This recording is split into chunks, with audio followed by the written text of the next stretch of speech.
I can't stop thinking about the volleyball. Like, man, I got this idea like during the match that we should do some sort of like game of the year thing. I guess technically with volleyball, it's a match. It'd be Mhm. match of the year, I Mhm. guess. But man, I have never seen anything like that. For those of you who don't know, Nebraska, the Cornhuskers, their volleyball team, very, very good. The cream of the They crop in the they are the NCAA this year. Alabama of volleyball. Well, This Alabama is the lost Death 3 Star. games this year. Nebraska coming in had not lost at all. So they That's were more true. the Indiana of this Yeah. season's volleyball, except Or the North perennial Dakota State if you're an contenders. FCS enthusiast. Like, Yeah. you're just running Yeah, up there against you the go. freight train. There you Alabama go. wishes they were Nebraska volleyball, honestly. Yeah. Like, maybe Yes. Saban, Bama, but even then, like, they could be slayed as we saw with ULM.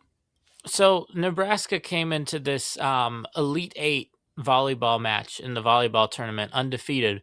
And the way it works in the volleyball tournament is that the 4 regional number one, so like the numbering is pretty similar to if you're Mhm. familiar with the basketball tournaments. They only go 1 through 8 in each region, and then the other teams are unseeded. But that part doesn't matter. Just imagine just the 1 seeds in each region. So there's 4 1 seeds. Mhm. But Nebraska is the number 1 overall seed. They get to host not just the first 2 rounds, but the second rounds as well, right? So they're hosting 1, 2, 3, 4, and then only the final 4 is at a predetermined neutral site. Yes. Now, on their home court, they haven't lost all season. They're playing Texas A&M, who was the 3 seed in their region, and Texas A&M comes out really strong. They win the first 2 sets. You got to win 3 sets to win a volleyball match, and so Texas A&M, they're up 2-0. At one point, they had a 10-0 run in there to take control of one of the sets, and it's like, oh boy. But you're kind of thinking like, okay, it's one thing to get 2 sets against a team like Nebraska. Like, you still got to finish it out. Like, if anybody's going to reverse sweep you, it's Nebraska. They put up when Texas A&M went up 2-0. It was like the last time Nebraska trailed in a match 2-0, and it was the answer was they won 3-2. And Nebraska, they got the third set back, so they're down 2-1. It's two sets to 1 Texas A&M in the 4th set. Now, in that 4th set, Texas A&M had a pretty big lead. I think it was like 18-11 at one point, and you have to get 25 points to win a set in volleyball. However, there is one rule there where you have to win by more than 2, right? Because the way it works, you take turns serving. It's not really fair if you just win by 1. Right. You can't win like 25-24. Right. You have to win by 2. This starts going, and it's like a game of, if you're familiar with tennis, where you're kind of like you got deuce and then you got advantage, right? But here it's just points. And they got to 25-25, right? So it's like, okay, well, they're going to need more points because you got to win by 2. And they kept trading points. Texas A&M had 3 match points in the 4th set. Nebraska had 10 set points in that 4th set. They finally won the 4th set 37-35. Oh my God. You only played at 25. Yeah. I completely missed all of this, by the way. I completely forgot that this game was on. And then it went to the 5th set. Yeah, there was one sequence in there where both teams missed serves. Oh my right, God. where like they were both, it was clear they were both trying to like, it's like when you get fuck this, I gotta ace this. Yeah, it's like right, when you and get they to like both hit it long. The like 4th or 5th overtime, and everyone's just pulling out their like back up 2-point conversion play. Yeah, no, for the most part, this was all insanely high level of play. Like, it was not a like, oh, this game keeps going on because like they can't execute, they can't right. This was they were just going back and forth. It was incredible. I mean, when I say like game of the year, I'm not really using superlatives there, you know. And then they finally Nebraska wins that set. They win the set 37-35. They go to a 5th set, but Texas A&M is able to pull it out. They had kind of a big lead midway through that fifth set. It kind of winds down. They had a couple of set points there, match points there. And it's like, oh, this is their last chance. Cause I think it was like 15-13. So it's like, oh, if Nebraska gets this, like we're back into the trap again. But they got it. And they upset Nebraska. They're the first team all year to beat Nebraska. And they do it in Lincoln with a trip to the Final Four on the line. And as a Pitt fan, I must thank you, Aggies. Thank you, Aggies, for saving us from the Death Star. We look forward to playing you in Kansas City next weekend. Also, just want to say sorry to Andy. Sorry, Andy. Yeah, and I will say absolutely nothing about Pitt's job because I'm too superstitious. I'm knocking on all sorts of wood that I don't even think is real wood here on my desk, but I got 2 desks. I don't think either of them are real wood. We all watching the game. You like, help me, Reveille. You're my only hope. Yeah, pretty much.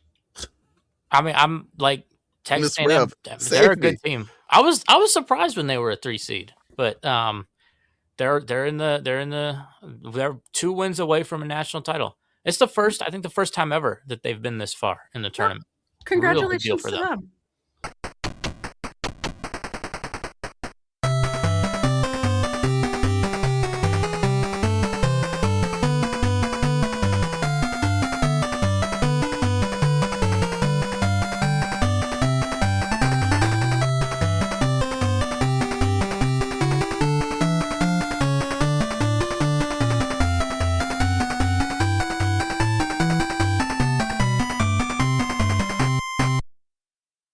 Welcome, everybody, to the Sickos Committee podcast. This is your podcast for the evening of Sunday, December 14th. I am your host for this evening, Obnoxiously Pitt Girl. Alongside me, I have Commissioner Escalante, Beth, and Arthur, and on the ones and twos, as usual. I also have Big Sky Brigit and professional spreadsheeter Kevin, Lord of the Spreadsheets Kevin. The Lord. Kevin. Yeah, Kevin, how are you this evening? I am good. I keep gaining more and more titles, but we'll take them. And we've got some poll results to get to later in the night, and looking forward to those. Yeah, I mean, well earned. You do a lot. You do the Lord's work with the spreadsheet. Mm-hmm. Yeah. Brigit, how are you? I'm good. As we were discussing before the show, it's cold everywhere except Montana, which is really weird. I went to a game yesterday in just a sweater and flip-flops. I didn't even need a base layer. I was fine. I mean, until I couldn't feel my feet for like an hour. Yeah, I have questions about feel my feet the shoe choice. Walking home. I mean, well, so my choice was insulated boots with wool socks and be really warm for a long time and then fine, or flip-flops and be fine and then not fine. And I chose to be fine. I was also warm on the inside walking to the game. Okay. And then because we don't sell beer in the stands at Grizz games, just got progressively less warm on the inside. Yeah, that's fair. Yeah. And I might have selected an intermediate shoe. Yeah, that's the problem. I don't like shoes. I'm not a shoe guy. I would prefer to just like, I'm not a barefoot guy because I'm not like a psychopath, but I would prefer to wear like flip-flops, sandals, shoes of that nature. This is fair. Yeah. And like, I don't have an intermediate shoe. Yeah. Honestly, the only reason I have intermediate shoes is because I work in an office. So I have to have intermediate. I mean, I don't. So like I have my trail runners, but where are my trail runners? Good question. They're somewhere in this house. I don't know where they are. I feel like I can get behind the kind of like tarps off. Shoes off is a bridge too far. Like I saw. Yeah, if people take off their shoes in public, I'm like, you need something between you and whatever you're putting your feet on. Like there has to be something between you and this surface. You're not the boss of me. Beth, I love you. I'm on an airplane. I will take my shoes off. I will take my flip-flops off and just like rest the balls of my feet on them. I am on an airplane. I am a take the shoes off, put the slippers on person. Yes, 100%. See that there's still a barrier between your feet. You don't have the dogs out in public. Yeah, so airplane is not a place where I will go let the dogs out. Pretty much everywhere else, I am a no shoes outside. I have hobbit feet, right? Like if I'm walking in my yard, as long as the ground's not super cold, I'm out Yeah. barefoot. Okay. All right. Or I'm in a thinnest shoe possible. There was a picture going around on social media this morning of, I think it was like a New England Patriots player showing up to like the team facility, not wearing a shirt and also not wearing shoes and walking through the parking lot. And like a lot of people were commenting on the shirt. Honestly, I'm okay with that. It's the shoes walking through the parking even lot. as someone who that's literally couldn't feel her feet walking home a mile yesterday. Beth, how are you? I have a 2-hour delay for tomorrow. Yay! I'm sitting here organizing so many sets of dice. I thought so. I am well. Yes. Oh, I put a picture of the unsorted pile that I'm in the middle of sorting. So, ooh, gotta check the chat. Oh my goodness, yes. Many dice. So many dice. So many dice. Holy so shit! colorful. Now I love it. Oh my god!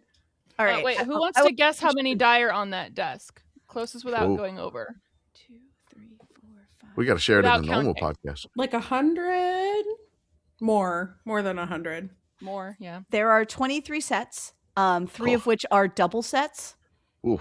And I have a block of D6s too, just in case. So, I mean, you never know. How many are in a set? I did find the cat dice, and I also found the 7. sharp dice that I got for Christmas. So, Ooh, sharp dice. Yeah, and I do have my little rolly box, so it shouldn't be too horribly loud. I mean, the listeners. It's also right next to the microphone. We like the Foley. So. Yeah, the listeners like the dice noises. Oh, good news. Yeah. I have a surprise for everyone. I guess it's not a surprise for Bridget since I mentioned this on Friday on Twitch, but you know, I was feeling a little, because like people were bringing out all their dice, and I was like, man, I don't have any dice. Like, I guess I could go raid like the Monopoly game and get like a couple there, but I was just feeling left out because everyone could make kind of like dice rolling noises. So I figured I got something that can make a similar noise if I just shake it right next to the microphone. So. I love that you called that. Oh, I thought he had like a can of chow mein noodles or something. I was like, but it was peanuts. Okay. See, something like I was like, but either way, it's good Foley. And then we pointed out the best part. That's right, Thelma. You get to eat it. That's right. I do. I get a snack while we record, and it's really going to tie into something a little bit later in the show. Apparently, according to the posts that I've been seeing from this organization. Commish, how are you? I'm great. Did some fun stuff Christmas wise. This weekend we went to the SeaWorld Christmas lights, which was a lot of fun. The near 3-year-old lost her mind at all the lights. Among us. I mean, it was great because last year she was just kind of just there. But this year she was just screaming, and we had to be like, calm down. The lights, look at the lights. And I'm like, it's Commish, I must say, I enjoyed the picture of her in the ketchup shirt on the carousel tremendously. Oh, yeah. She was loving it so much. It was a blast. So there is the old school Rudolph movie. Mm-hmm. So you have the elf character, you have Rudolph, you have like Santa, you have the abominable snowman. We love the Bumble. Okay. Yes. That's who we got to take a picture with this year at SeaWorld. So we got the abominable snowman and the Bumble. And the snowman gave her a kiss, and we got a picture of that. So it was awesome. I'm glad she wasn't afraid. I would thought she'd be terrified. But yeah, never, especially seeing the Bumble. Yeah. Mm-hmm. Yep. Because he does have the big pointy teeth. He does. But then he doesn't. But he's not scary. Yeah. Yes. That's true. Okay, listeners. So we have some news. We have some very important news. And that is that Pudge the cat has graduated from Bowling Green. Graduation. And he got a little cap and a little gown, and they held him up behind the lectern so he could give his speech. Yes. It was good. Great.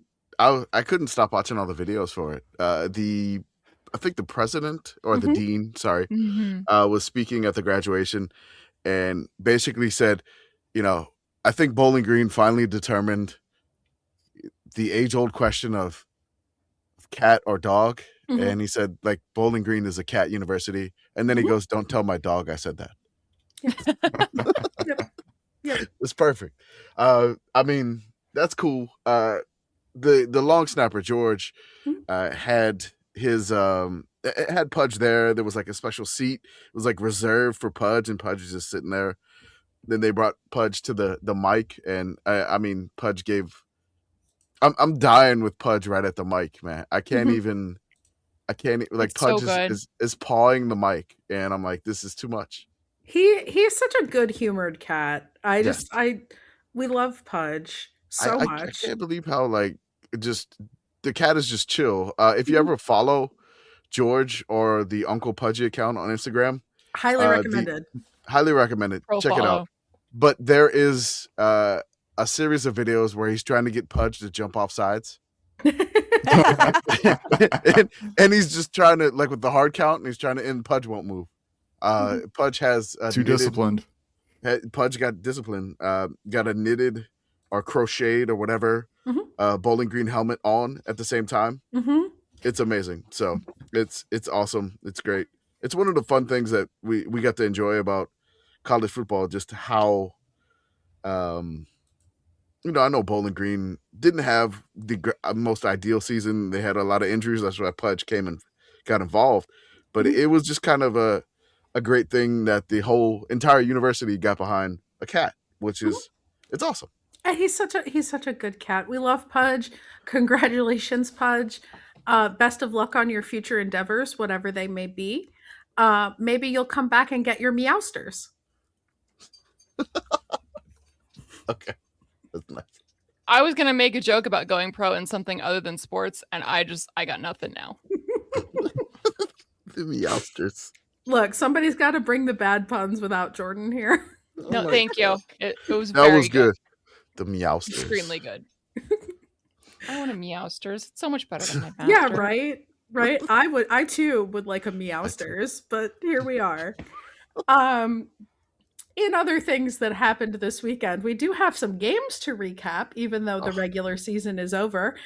Starting with the Celebration Bowl. And Commish, I'm going to need you to tell me what happened at the end of this game, because I watched most of the first half, but I've been fighting a cold for over a week, and I took a nap, and I accidentally napped through the entire end of this, and then woke up and was like, oh, fuck, I missed the good part. Well, real quick, before we get that, I just want to shout out the Celebration Bowl being the kickoff to Coca-Cola Bowl season. Rip it and rip it. That's why I got the peanuts. They go with the Coke, apparently. The bowl season. Arthur's just assembling Foley for you right here on the pod. Okay, perfect. Bit by bit. So I was excited for this game. This one started. Listen to that. That's a pro. Yeah, it's good stuff. I was ready for this game because this started with basically the kickoff. It was just like, hey, here we go. There was no game day or anything. It was just the Coca-Cola Bowl season preview with their confidence picks. So there was no game day or anything whatsoever, which I found kind of odd. I'm like, you're not at Army, Navy or whatever, but okay. Really, this game was phenomenal from the start, which again, I told you last podcast that I'm rooting for Prairie View with all of my energy here. No offense to South Carolina State whatsoever. Prairie View leaps out to a 21-0 lead, and they're up 21-0 at halftime. And I'm like, this is great, but I'm like, this is Prairie View. This game is not over. So the thing that happens in, I think, around the end of the second quarter and the third quarter, at the beginning of the third quarter, South Carolina State's quarterback, their starting quarterback, gets hurt, gets knocked out of the game. Shoulder injury. I don't know if it's collarbone or whatever, but he was in a sling at the end of the game. So South Carolina State has to go to their backup quarterback. And I don't know who this person was. Like, I didn't expect this. This is like the on fire backup quarterback. You're like, why haven't you been playing this guy all season? It's just incredible. Just they rattle off like 3 straight touchdowns. It's 21-21. Prairie View answers back. It's 28-21. That South Carolina State is 28-28. That it's the Prairie View takes the lead back 35-28. And basically South Carolina State has to go down, and you're asking your backup quarterback, with the most amount of swag I've ever seen in a backup quarterback, which is phenomenal. He's got number 2, so that kind of makes sense in some aspects. But he runs in the touchdown. They tie it 35-35. We're going to overtime. And I can't believe this to begin with, but I mean, it was like an entire new team once the quarterback came in there, the backup quarterback, which he had 5 touchdowns. It was 5 touchdown drives in the second half. Yeah. Like sometimes this happens. It's just, as a Pitt fan, I wouldn't know this, but sometimes it happens. Yes. It was incredible. So it's a great game here. From this point, we get to overtime, and in the first OT, Prairie View gets a field goal to go up 38-35. Prairie View stops South Carolina State the first time ever, essentially in the second half. They stop them in OT. They have to settle for a field goal. Now, it's going to be a long field goal. It's going to be a 43-yarder. And then they block the field goal, and Prairie View has won it. However, South Carolina State false started. Oh, no. So now they back up the kicker. So when you say that they blocked the field goal, like, Yeah. I'm not sure how much of that was they would have blocked the field goal versus various offensive linemen once they know it's like, oh, the play's dead with a false start, not bothering to continue blocking, and then the free runner's able to get his hand up. It was kind of just basically like at the same time you're like, okay, well, it was actually a false start. So a 43-yarder backs up to a 48-yarder, and you're like, oh my God, there's no way like somebody's gonna make a 48-yarder, because I mean, notoriously HBCUs are not great at kicking, but drills the 48-yarder. We're going into double overtime. Woo! Just crushes the crap out of the ball. Like, just beautiful kick right down the middle. And then I found out their kicker's like from Spain, and like South Carolina State kicking in the Celebration Bowl. There you go. Hell yeah. Okay. So double OT. South Carolina State goes first. Prairie View gets an interception, and they get it on like third. Interception is deflected. It was a deep pass, like essentially going for a first down or a touchdown. Prairie View gets an interception. All you need is points. Prairie View gets about 7 yards on first and second down. On third down, they decide to do the center the ball thing. Like, hey, let's just center it with our quarterback for our kicker, who is a freshman. So yeah. They get all 7 yards on first down. Yeah. Like, you'd think based on that, it's like, oh, okay. Just keep going. You get the ball at the 25. You get 7 yards. You got 2nd and 3. Like, that should be prime picking up a first down territory. Yes. Instead, they take one deep shot on second down. Like, it's not that deep because they're like a fade route to the outside. Right, like they're like a touchdown throw. They're trying to get the touchdown. And then after that doesn't work, rather than trying to pick up 3 yards, then they just go to center it for the kick. And they give up yardage on that centering option. Yeah. It was like a negative 3-yard run. Yeah. So instead of being at the 18-yard line of South Carolina State, if they would have just snuck it and ran over, now it's South Carolina State at the 21. The kicker had a doink earlier in the game. One of the most, like, it doinked the left upright and went all the way past the right upright. Oh yeah. It was a good doink. So they settle for this, and then the kicker, of course, freshman kicker for Prairie View, he misses it just wide right. Like, he could have almost just it seemed like the ball just shaved the goalpost wide right. I wanna point out here, which direction did they move the ball to try to center it for the kick? Yeah, towards the center, basically to the right. right. They moved it to the right. Yeah. If we attempted that exact same kick from the original position, oh no, it would have been good. They win the game. It's like when I start on the wrong bowling dot. Yes, exactly. Wrong bowling arrow. Blame the bowling arrows. It's the bowling arrow's fault. And I'm gonna be honest. Like, Commish, you said that like you were rooting for Prairie View. Yeah. As soon as this set of plays transpired, I was like, absolutely not. It's not. It's not. No, I was just like, what are you doing? Like, you're Prairie View. Pay for your cowardice. I was just like, you can't do this. Like, you have to try to get the first. And if you don't get the first, settle for the field goal, fine. But you have to try to get the first. Cause of death, bad trier. The rare literal Denny Green, you play to win the game. Well, that's Herm Edwards. But yes. Oh, sorry, that was Herm. Sorry, Denny Green was Herm Edwards. Denny Green was you are who they thought they were, which Prairie View essentially could have been. You are who they thought they were. But just the idea that, I mean, what is this length of this field goal? It was what, 38. 31 yards. No, it's wrong. It was a 38-yarder. 38 yards. Okay. ESPN says because he was on the 21. I'll trust you. Yeah, back up seven, right. and then it's 38. Like, man, I don't know. As soon as Prairie View made that decision, I was like, for that reason, I'm out. I was not happy with that decision. They go to triple OT, and it's a 2-point conversion thing. Both of them miss. In that, Prairie View had 2 receivers run essentially the same route, and I think the one in the front tipped it because it was supposed to go to the one in the back. South Carolina State was not close. They tried to run, covered, just not close whatsoever. So South Carolina, we go to quadruple overtime. South Carolina State, they complete a pass, and it looks like he gets in the corner of the end zone just from like a quick view, and the ref calls it that way. It's good.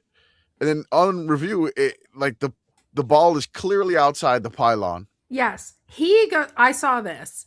Yeah. I saw the review replay of this online. He very clearly goes inside the pylon, but he has the ball in his right arm. Yes. And the ball passes outside the pylon. Uh-huh. And so this is not a 2-point conversion because the ball never broke the plane. But that is not what got decided here. So on the review, I've heard some things. The South Carolina State coach after the game says that the goal line goes like forever as long as you're in bounds. But why is the pylon there then? I don't get that. So I'm like, okay. And FIU's coach Willie Simmons too chimed in on us because he's a former HBCU head coach at Florida A&M.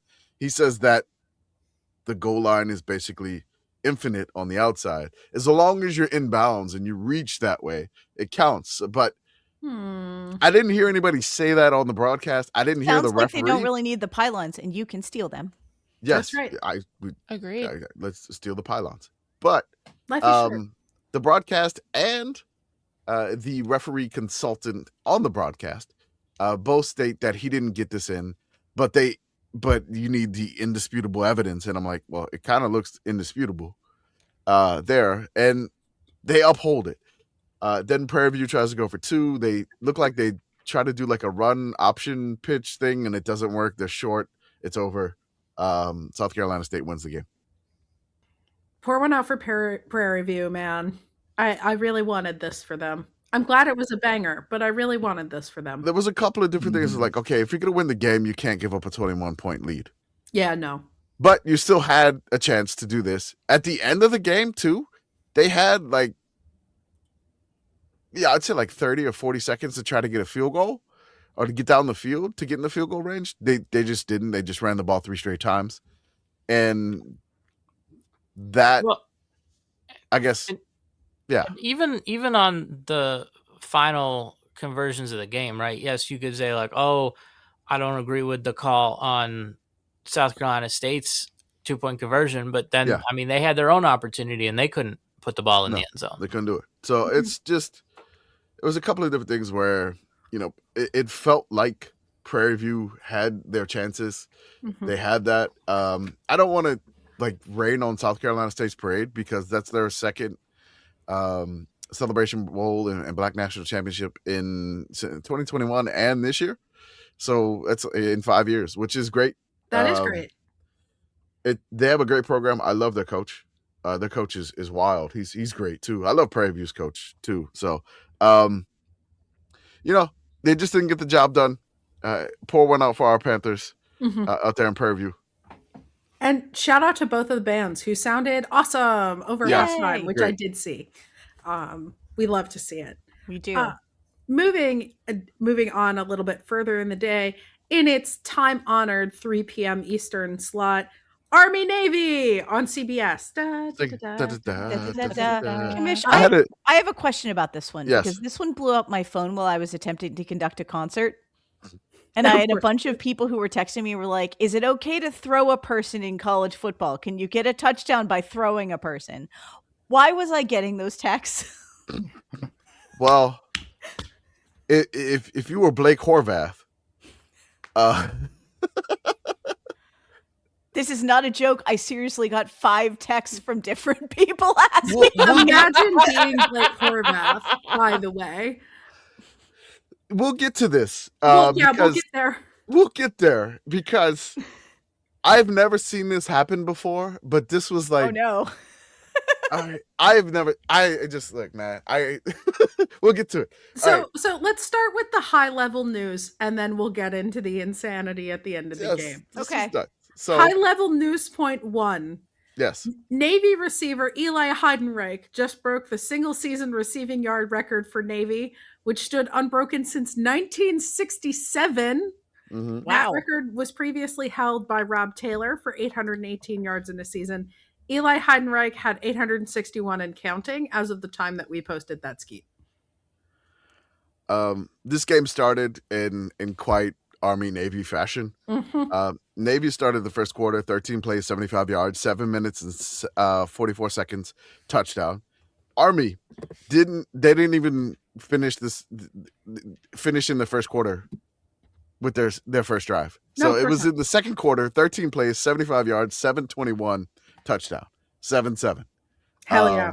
Salute the troops. I guess both of their scripted drives work, where they just like, hey, we're just going to run the ball here, run the ball there. We're just going to... Extremely on script. We're going to sit on the ball forever. All right. So there's a couple of different things here. Let's just go fast forward to the end here. It's 16-10. Army's up 16-10. Navy, Blake Horvath runs from essentially like, I'd say the 9-yard line, and he gets dragged down by a millimeter short of the goal line. And so it's second and goal from the 1. They're trying to get the lead. It's 16-10. They're down by 6 here. Then Navy decides to attempt a tush push, which, Beth, this would probably be the first instance of why can't we just throw him over the goal line? Okay. Well, what happens when it looked like they tried to tush push him? The ball pops free. Oh no. Oh no, Navy disaster. What a bad idea. Army linebacker Eric Ford had a chance to scoop it up, and he has his hands on it. But the other Navy running back who was attempting to throw him or push him, Alex Teska, lunged over to prevent that and basically smacked the ball out of the linebacker's hands. The other running back or halfback, Heidenreich, who we just talked about, the dives on the ball at the 8-yard line to maintain Navy's possession. So now it's 3rd and goal from the 8-yard line. I believe I personally skeeted, oh no, disaster, what a bad idea at this point. Yes, but Navy got the ball back here. So Navy gets the ball back. It's 3rd and 8. The next play, Horvath was nearly sacked, fighting for his life, almost tackled at the 15, but he was able to throw the ball as he was falling to the ground towards Teska.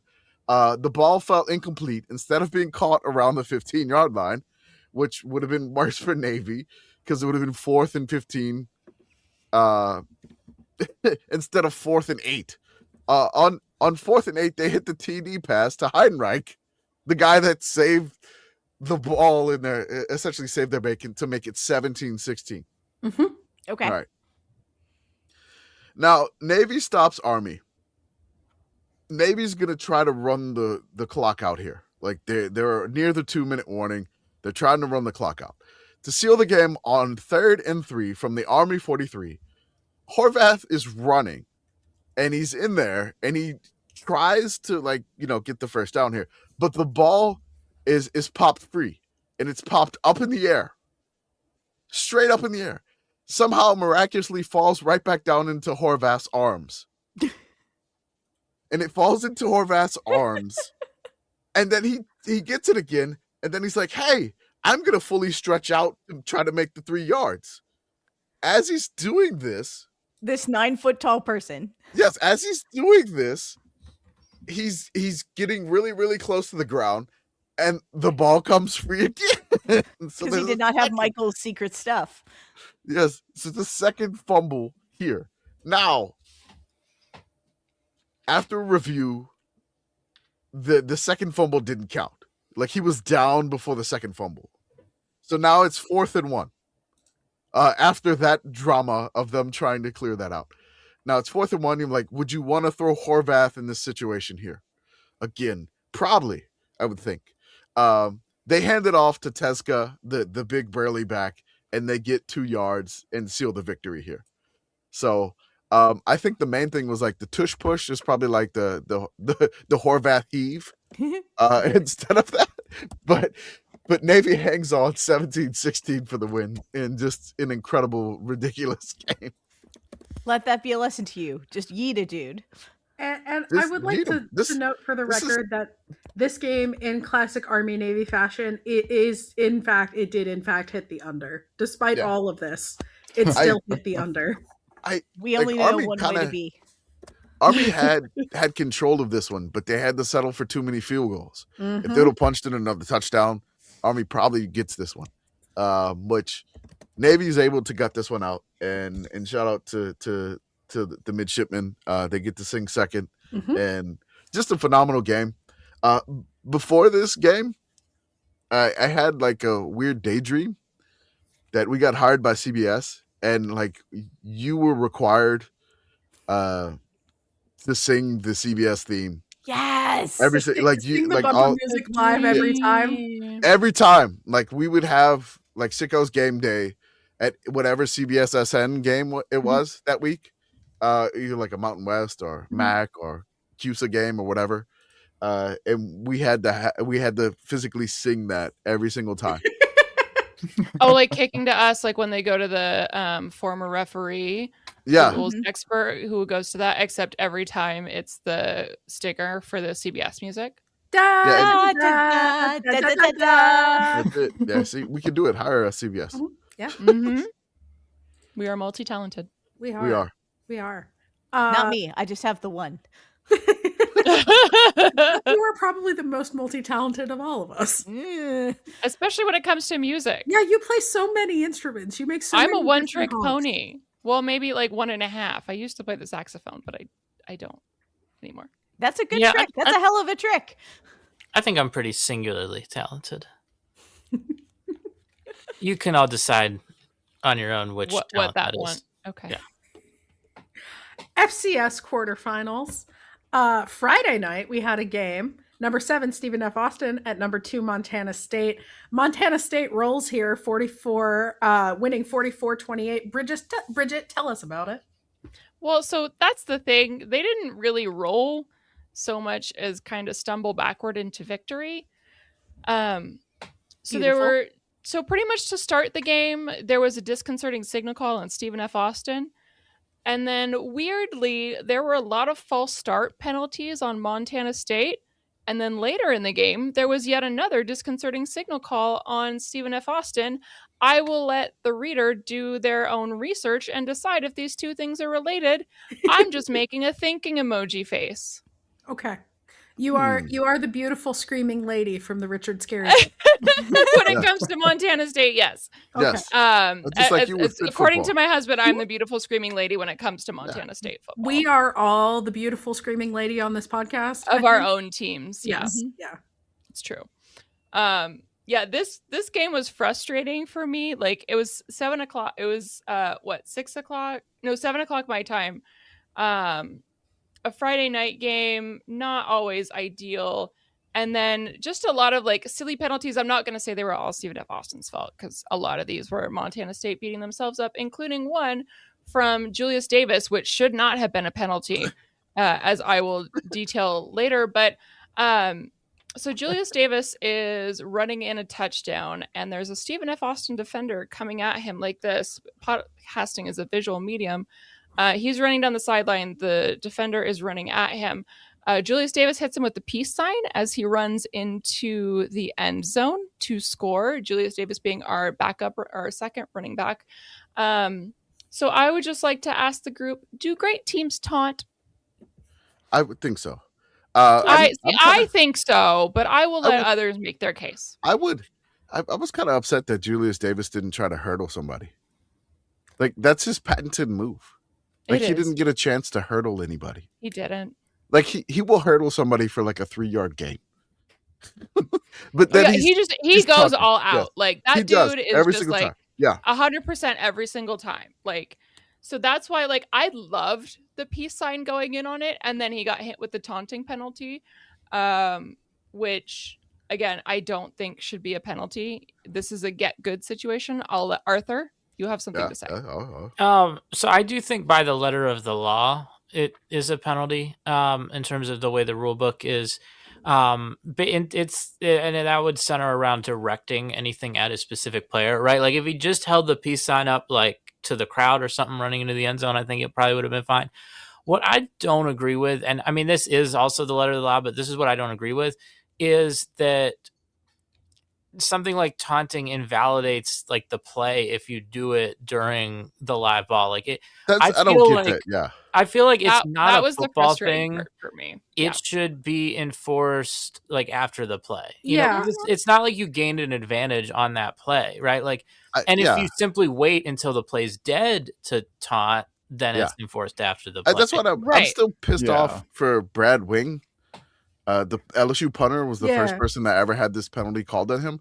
Like a punter had a fake punt, and he's going in for a touchdown, and he just stretches his arms out like what? And then they call it. Stunned on you. Like let a punter celebrate, man. Yeah. I'm still pissed off that they took that off. This is why we need rule of cool. I am thinking about this also. The 2018 Pitt VT game is not particularly memorable for a lot of reasons, but Quadruple was very memorable. Well, it was extremely memorable for Pitt fans. It wasn't particularly notable otherwise, because Quadri Olison ran for like some insane number of total yards during that game, like literally like 300 yards or something insane, including a 97-yard touchdown run in which he flipped into the end zone at the end because no one could catch him. Mm-hmm. Look, if they can't catch you, do cool literally. shit. I think it's fine. So this is where I'm at. This is where I come down. If you don't want to get taunted, get good. Yeah. Skill issue. This was frustrating because, as a friend in the Discord pointed out, the only running back who was able to produce for Montana State out of our 3 running backs was Adam Jones. Yes. So we've decided that he has the mandate of heaven. Adam Pac-Man Jones still has eligibility. It's crazy. You wouldn't think that he would, and yet he does. Still does, and he's a white guy in Montana. It's amazing. I don't know what happened. Listen, these. You spent a couple years in West Virginia. It can mess you up. It can mess you up. So I looked up because I wanted to put like a YouTube clip of the Brad Wing fake punt in the chat for our Discord people, but I'm just amused at this headline from when I Googled it. This is from a Florida perspective, and the headline says Florida taunted by LSU punter. And that's a great headline. Put the headline in the chat then. Do that. Quit the victim mentality. If you got stunted on by a punter, that's a you problem. Yeah, it is. It really is. Get good. I feel for Stephen F. Austin here, but like this was hey, you're on the road in Bozeman, and you're gonna fuck up the first quarter, and they did that. Mm-hmm. They fucked up the first quarter. They really did their best throughout. And then they kind of asserted themselves, but it was just too late at that point. Like they brought their band on while they were practicing. That was so awesome. It was really good to see. It tampered my hater mentality a little bit when they played Big Timers Still Fly. They did that to get ready for the kicker. They played Still Fly. They were playing for the kicker to get used to the noise in the stadium because it gets loud in there. They added a lot more stands and it's very loud. As they landed in Bozeman, they were playing neck. Yeah. It's just like, hell yeah. You got to be doing it. So, I mean, Nacogdoches was having fun. I mean, the Southland champions, I'm glad they made like a great showing in a northern, but it was just balmy. It was a tough game, but again, if it was cold, I don't know how well they would have done. It was so warm. Like it was basically the same temperature as it was when they left. they were still dropping passes. So like if it was like 20 degrees colder, I don't know how much better they would have been doing it. But like their number one receiver was dropping like, bubble screens, and I'm like, this is not how they normally do it. But like it was like in the low 40s, which Nacogdoches, it's not really North Texas. It's kind of like East Central Texas, close to Louisiana. It doesn't get that cold. But it seems like their hands were not fully working. But it gets cold at night in Montana. I mean, I felt it. I've been there. So the last frustrating thing for me for this game were the announcers. So I'd like to ask the group, how many different ways can you think of to say the name Justin Lamson? You can throw a P on there to make it Lampson. Lampson. And then, good. Or you can throw a B on there to make it Lamson. Lampson. Yeah. Lamson. Embrace your inner commission, Lamson. Yeah. Lamson. We had a lot of Lamson. Maybe you mess with the Justin part of it. Justin. See, so they got the Justin part right. It was the Lamson that they kept messing up. So we got a lot of like lamb. We got a lot of Lansome. I have little old Lamson. Little old Lamson. Nobody believes in him. Nobody believes in little old Lamson. I don't know. It made me like when I would hear the name of the quarterback, and I was wait. There's no P here. There's no P here. Like what? It was kind of driving me insane, you guys. I'm not gonna lie. I was like, what is? I'm like, is it Lamson? Lampson? Yeah. Like I don't know. It's like a completely generic white guy name, and you're having this much trouble with it. Like what? Like do your job. It's entirely phonetic. I don't. Yeah. I don't know what the deal is. That drove me insane. It's even hard to Pennsylvania that word. Yeah, I was trying, and you can't. It's just Lamson. Yeah, it would just be Lamson. Lamson. So anyway, we'll get into previews. We're on the Tuesday show, but as we go through these, as we're getting into the semis, I just want the listeners to understand how long it's been for certain teams since they've had their last national championship win in FCS. For the Bobcats, that was 1984, the same year that I was born. I was this many. I'm gonna do if Montana State wins the national championship, I'm gonna tweet the picture of that calendar meme that says 1984. Yes, you should. I'm gonna do that. I'm gonna all post pictures of us, whatever at whatever age we were. Good luck with that, Pitt Girl. Yeah, what did I look like when I was -11? Only you can say. Yeah. Yeah. In other games, Saturday, December 13th, at noon, we had number 12 Villanova and number 4 Tarleton State. This one ended up being a really big comeback. Nova was down 14-0 and ended up coming back to win this 26-21. I can only attribute this to divine intervention. Mm-hmm. They are on a mission from God. They truly are on a mission from God. I've come to this realization now that the Pope blessed Albany to keep Monmouth out the playoffs because Monmouth was the only team that could take down Villanova because Monmouth beat them 51-33. So the Pope decided to bless the Great Danes to keep Monmouth out of the playoffs to protect Villanova on this run. I mean, Villanova, they lost early in the season, but they have not lost in a long time. Like they're on a very long winning streak. Yeah. They haven't lost since the Monmouth game. Yeah, they lost early to Monmouth and they lost early to Penn State, two equal teams. And since then, it's been win. So it's interesting because I never, coming into this game, I didn't really think about them as like, oh, that's a hot team, because they were doing a good job handling business. But this was the first time it really jumped out at me. Like, yeah, man, like they got something going. And Tarleton State, they had a shot. They had a shot to win this one. And Tarleton State's offense is wild. It's like, hey, we're just throwing haymakers. That's it. We're going to throw haymakers. Either you call pass interference on us or we get a big play. There was no, like, we're just dinking and dunking. There was none of that in Tarleton State's offense. It was like, we're throwing like lasers up and down the field. You intercept it. We catch a touchdown pass, or you commit pass interference, that's what we're gonna do. Like shooting like Texans. Pew, pew, That's pew, all they were doing. pew, pew, pew.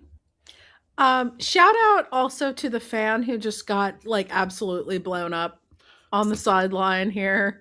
Obliterated. Like truly the I don't know how they. I don't know how the they got up. Tarleton State guy Rest in peace to him.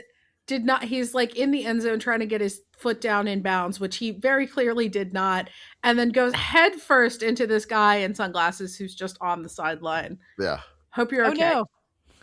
Just obliterated.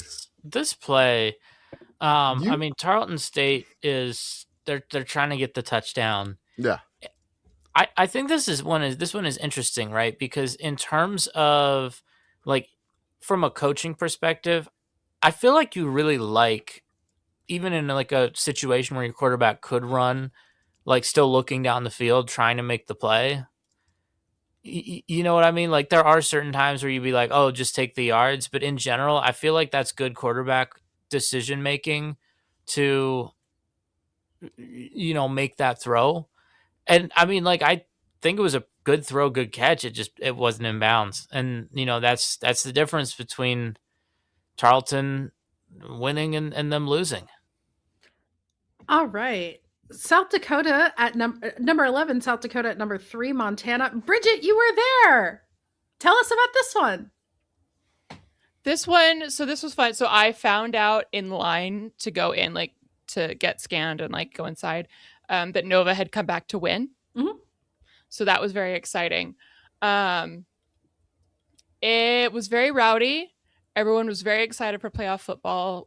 We got cheap seats. The school district did like collaboration with the university, so we got cheap seats and we took the kids and they had a great time, and got really good seats too. I mean, there's not really a bad seat in the house, but we didn't have to like truck up any stairs or anything like that, which was nice.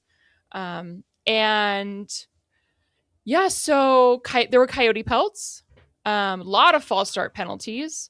Yeah. Because it was very loud in there. My 9-year-old loved the getting loud part. Yes.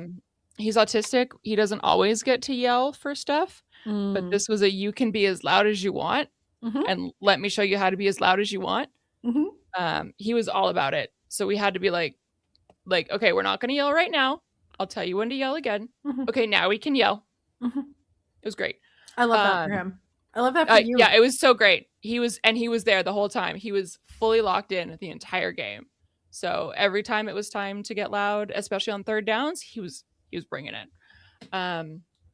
And Montana fans had coyote pelts. They had coyote pelts that they were waving around. Monty had one as well, which was nice. Speaking of the GOAT, during the third quarter, he kicked a field goal blindfolded. Did he make which was it? fun. He did. Hell yeah! There was Yay. a Lucy and Charlie Brown first psych him out because he's blindfolded, can't see the ball. He squibbed the second one and then he made the third one. Okay. So shout out to the GOAT. And then he ran just face first, body first into the end zone or into the pylon or the goalpost rather. Just throws his body against it. It's great. Very good. I did not skeet this when I was there, but we had a tarps off section of middle schoolers that the camera was going to quite often. Just Hell yeah. throwing their shirts around, just waving them around. Little dudes rock. Little dudes do rock, including there was another kid who wanted to be a tarps off section by himself. So he was stripping off his hoodie and tried to strip off his shirt, and his dad was wrestling him. He was 5th grade, 6th grade tops. And then the dad was talking to another one of his buddies that they saw there at the game. Dad got distracted. Kid was tarps off. Yep. Hell yeah. 10-year-olds remain unkillable. Dudes rock so hard. The Grizz did not Dad come... checks his phone and all of a sudden his kid's shirt's off. Literally, he goes to talk to this other dad about what his kid's doing, about how he's trying to literally physically wrestle his kid to keep his shirt on. Kid squeezes out and it's just he's gone. Shirt's gone. You gotta stay on your man. Come on. You can't lose sight of the prize like that. You cannot lose focus. You gotta stay. You gotta play Lock to the whistle. the fuck in. He didn't lock in. This is what happens when you don't lock in. The battle to keep children clothed. It's so It's real. so hard. It's so hard. real. I was watching the 4-year-old this weekend, and I literally I turned my back for a few moments and Literally no like 2 mistake, seconds and Yep. you're done. turn around and You're just gone. naked child running through the house. I'm like, what? Uh-huh. It's how it happens every time. You They gotta have keep such your a eye on the unique ball. gravitational field that Right. repels. And like clothing. the thing is, like they know that like no one can lock in that hard and for Right. that long. You're gonna Oh, lose yeah. focus and they're gonna beat you every time. Yep. Well- Speaking of beating you every time, sorry, go ahead, Arthur. I was gonna say I might have a solution though. If you want your child to stay clothed, why not get them the most comfortable, highest quality collegiate apparel that you can? It's the best on the market. And who's it Comfy, from? It feels good. Who does that? Home Which Field company is that? Apparel. I Field guess we're Apparel. doing the ad read now. Oh, that's right. That's right. homefieldapparel.com, home of fancy, comfy collegiate apparel. We'll get back to the Montana game after we do the ad read. Surprise ad raid. This is how we get you. Surprise You can't ad skip read. it. I am coming to you live in a Temple hoodie that is no longer available. Arthur is wearing the official uniform of the Sickos Committee podcast, the Idaho Fightin' Taters hoodie. Commish's got a Kent State shirt on. Oh, Yukon Sad Husky from Kevin. Fantastic. If you want to look as good as we do, go to homefieldapparel.com and use discount code yes, ha ha ha yes. That's 3 ha's. And also click our link and you can get 20% or 15% off your first order. But if you're listening to us, you've probably already ordered from Home Field. Use our link. It's great. They got great stuff. Supply a superior cat bed for your pets as your 4-year-olds take off their clothes. Yeah. Many fantastic options. There's also kid shirts. We have many kid shirts that my kids never strip off because they're so comfy. That is true. There are kid shirts. In addition, the Mayo Maniacs, we are going to the Duke's Mayo Bowl. I think everybody here is going to be there. We're all going to the Duke's Mayo Bowl. So if you want to meet us, we'll be there and use our Vivid Seats discount to go to the game. Use Vivid Seats code Sickos20 for $20 off your first purchase of $200 or more. So come on down to Charlotte and see Wake, Mississippi State, and also maybe meet us. We'll be there. In addition, last but certainly not least, click our link for Dice Envy for all your Sickos D&D dice needs, which we have an abundance of right now, as you will find out later in the podcast. And you can use code yes, ha ha ha yes, that's 3 ha's for 10% off. So if you like the clicky clacky dicey noise, do that. Also, subscribe to our Patreon and our Discord. It's $5 a month. We got great stuff. And our merch store has great stuff too. Did I forget anything? Just follow all other socials. It's great. Yeah, we're on all the places. We're all on all the places except Yeah. Facebook. We have And TikTok Pinterest. and You guys got to get a Pinterest. Ooh, Sickos Oh, Pinterest. how do we? It's do going to be Sickos nothing Pinterest? but bad cross stitch patterns from me. Okay. Okay. Knitting. Sure. I can Oh knit. yeah, there we go. I knit pretty good. Yeah. Okay. Are Right, we is- on or Tumblr? is it- It's gonna be nothing about like aspic recipes. Oh for, like, God. food. Oh Yeah. horrifying recipes. Well, you know what we need to do? We can pin the food fusions. Yeah. Okay. Oh, it's true. Do it. It's true. They'll go crazy for that stuff. Oh yes. So follow us on social everywhere except Facebook and Pinterest, but the Pinterest might be coming soon. We also don't have an OnlyFans yet That you know of. I mean, that you know of. yeah. Is that really social? I don't know. I mean, you're sharing Anti-social stuff. media. That's social. Yeah.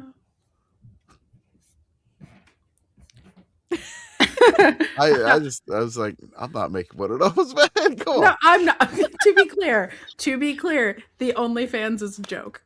All the No. other ones are real, but the OnlyFans There's is a no joke. load bearing yet in that sentence. We're not making an OnlyFans. No, Sorry. it's not happening. Yeah, no. I mean, And if you want us to make No! an OnlyFans, please No. reevaluate your life. we're gonna get Purdue Pete. All To right. do what? You clearly didn't see Arthur skeet from the volleyball match yesterday. Haunt your did you? dreams, basically. I This mean, is Haunt your why dreams. I Purdue Pete here- go tarped to off. games, so I don't have to see these things. Here's where I'll admit I've never actually used OnlyFans or like subscribed to anything like that. I don't know how it works. Purdue Pete. All right, folks. Back to South Dakota, Montana briefly. So the score for this one, which I think I forgot to read, Montana won 52-22. Yeah. So this is an ass beating.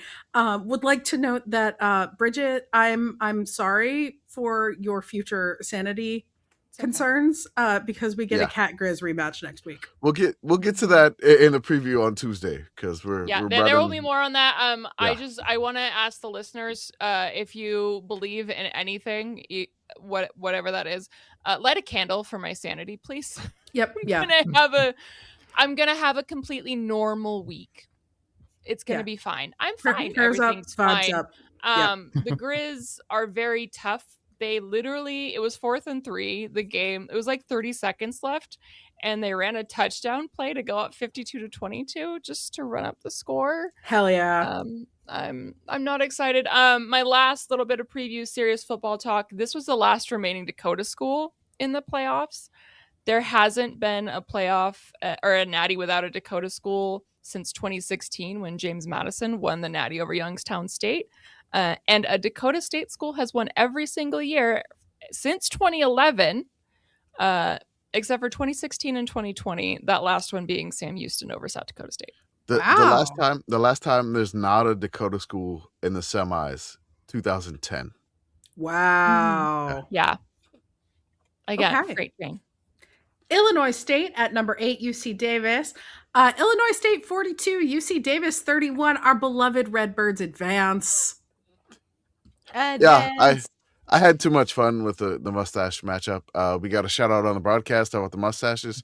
Shout out to Rini Ingela. I believe I said that correct. He's a former Massachusetts running back when they were in the FCS. And I posted, it was like the matchup, the mustache matchup of the century. They're like, we got some graphics for you. They were showing like famous mustaches between those two. I bought the Magnum very good. PI. I bought the that was all about PI Salvador Dali. He had an all-timer. Yeah. I did purchase the Magnum PI theme song on iTunes when I was out for like $1.29. That's what the money's for. Thank you for subscribing to the Patreon. And I made a couple of different iMovies with both of the mustache coaches. This game was a game of runs. They scored. It was 21-17 at the end of the first. Nothing in the second. Then Illinois State basically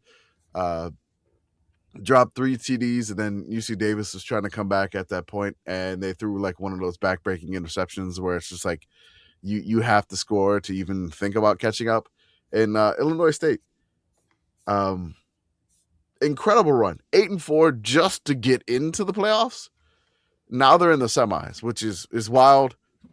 Brock's back, and the Redbirds moving on, Magnum PI style.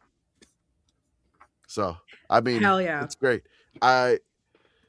Look, the funny thing for me on this bracket, it's just like the Cat Grizz, the 2 and 3 seed, like it's supposed to happen in the semis.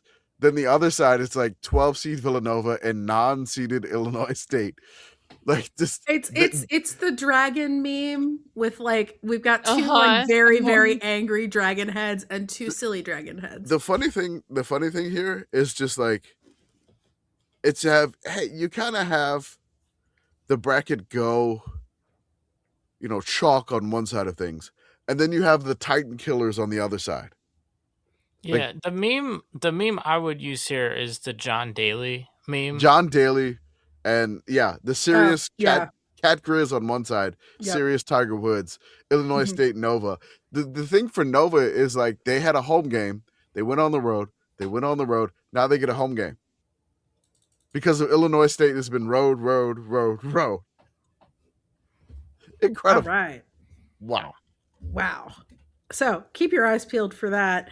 The only FBS game of the day, the Bucked Up LA Bowl. Well, I mean, our Army Navy, but yes. Oh, and Army Navy. Yeah, I'm sorry, I forgot about you, Army Navy. I don't know how I forgot about you, Army Navy. The only FBS bowl game. We're gonna throw Pitt Girl over the line now. Yeah, it's fine. I was amused by how much the ESPN app was struggling with bowl season and the regular season overlap. They have everything messed. The app is just a is a broken mess at this It's point. use Apple Sports, honestly. I'm gonna make a Sickos app where we have like all the scores and stats for like every division level. So normally in the ESPN app, like there's a tab at the top and you can select which week of the season you want. Yeah. But they had a separate week for the week of Army Navy and for a bowl season. So you had to switch between tabs for 2 games that were happening the exact same day. And they had the same thing for the Celebration Bowl. The Celebration Bowl was on the page with next week's FCS games, and then this week's FCS games were on a different tab. Yeah, it's included in bowl season, and then the CFP is like separate from that, even though some of them are bowl games eventually. It's confusing. Anyway, Bucked Up LA Bowl. Thing here. Thing 1. Score was Washington a lot. Boise State not a lot. No. Also, the LA Bowl is ending after this year. Está muerto. Yeah. So the LA Bowl, per Brett McMurphy, is ending after Saturday's game. Created in 2020, the LA Bowl matched Mountain West champ versus a Pac-12 team. The LA Bowl joins the Bahamas Bowl as the latest bowl to be canceled. LA Bowl, we salute you. Does Gronk give it a Viking funeral? I don't know what the rules are. I mean, on the one hand, just to briefly talk serious about this, this one, not super surprising to me because when you think about when the LA Bowl was created, it was created for a specific time slot. It was created to be kind of a bigger game on that first weekend of bowl games, right? Yeah. So you had a conference champion versus a Power 5 team with a couple things happening. One, the Pac-12 getting blown up, but then more notably, the time slot for this game was taken by the first round of the playoff, which is why it was this weekend, the same weekend as Army Navy this year. When it was created, it was kind of created to be next weekend. So I don't know how much you can read into this in terms of other bowl games, although, I wouldn't necessarily say a lot of them are doing super hot right now, but that I think plays some amount into this game no longer going on. And it has me asking the question and just saying, it's so hard to say goodbye to the Bucked Up LA Bowl hosted by Gronk. Boise State threw 5 picks between 2 QBs in this game. Maddox Madsen got hurt and was on a boot in the sideline, which you really, really do hate to see. That sucks. Nope. And there's a bullet point here that just says, is this also the end of the Jed Fish era at UW? Who knows? That was me. There's a lot of talk for Jed Fish that his family does not like Seattle. Really? There's a part of me that wants to say skill issue, but I also left Seattle, so I don't know that I can really be a hater in that sense.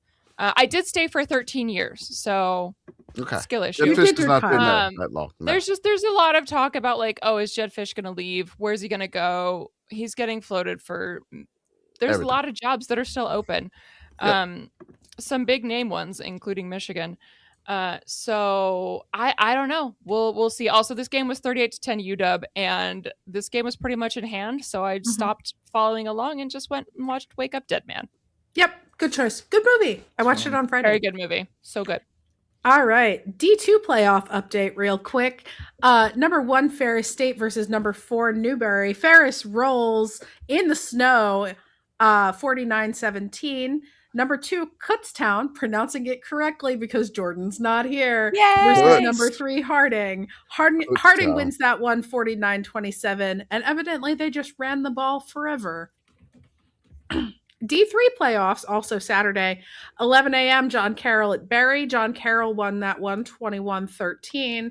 Also 11 a.m., Susquehanna at Johns Hopkins. They're playing this on and this makes sense because they're like a D1 lacrosse school. Yeah, they're in the Big Ten and D1. Also yes. Yeah. Their football field's also the lacrosse field. So that was a little weird to look at. Yeah, so cool. I posted this and I was watching Susquehanna because, of course, Susquehanna mentioned. And I mean, Johns Hopkins like a 1 seed or a 2 seed in the D3 playoffs, and Susquehanna's been playing since like the opening round, So like they shouldn't be here at this point, but they are. So I wanted to check it out, and then I got caught off guard by the end zone, which the end zone is completely green, and then like the outside of the end zone has the name Johns Hopkins. So it catches me off guard, and I take a quick snap picture of it, and I was like, John Hopkins has a plain green end zone, but then the paint is outside the end zone. I meant to put a period. I put a question mark. Apparently that goes viral, which the Lax Bros, lacrosse fans, don't roast me too bad here. Like I put underneath it, I was like, when lacrosse is more important than football, or I should have said where lacrosse is more important than football, which, I mean, lacrosse people got kind of like, we got tagged into like a tweet, like a post by like lacrosse, and I was like, lax supremacy. I'm like, whatever. I wasn't trying to start anything with any Lax Bros.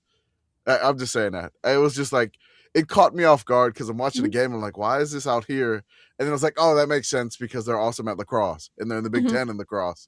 And they take that way more seriously, and they're D1 in lacrosse compared to D3 in football. Yes, Arthur. I like the way that you phrased this in the show notes as lacrosse first field, because that just like implies to me possibly a lacrosse bank, or maybe like a lacrosse church. Yep. Some lacrosse business that's numbered in a location.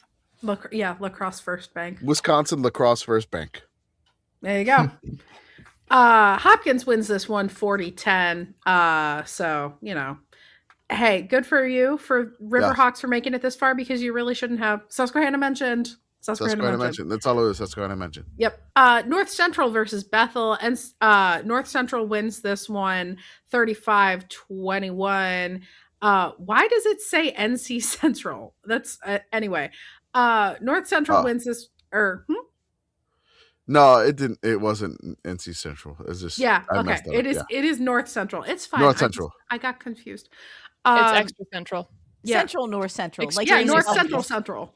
It's IL North Central. Yes. Okay. North Central led this one 35-7. Bethel got some TDs late, but it was not quite enough. And Wheaton at UW River Falls. River Falls won this one 46-21. So the WEAC is still in the semis. Offense keeps rolling. Let's go. All right. With that, Kevin, I would like to throw it over to you because it is time to discuss our Sickos Bowl National Championships results. Drum roll, please.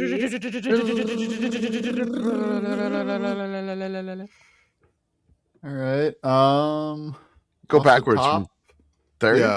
Off the top, we had over 1,100 responses in this. So thank you to everyone for filling this out and allowing us to keep doing this very silly thing we've been doing for 4 years now, 5 years, I think. We're approaching 5 years. It's scary.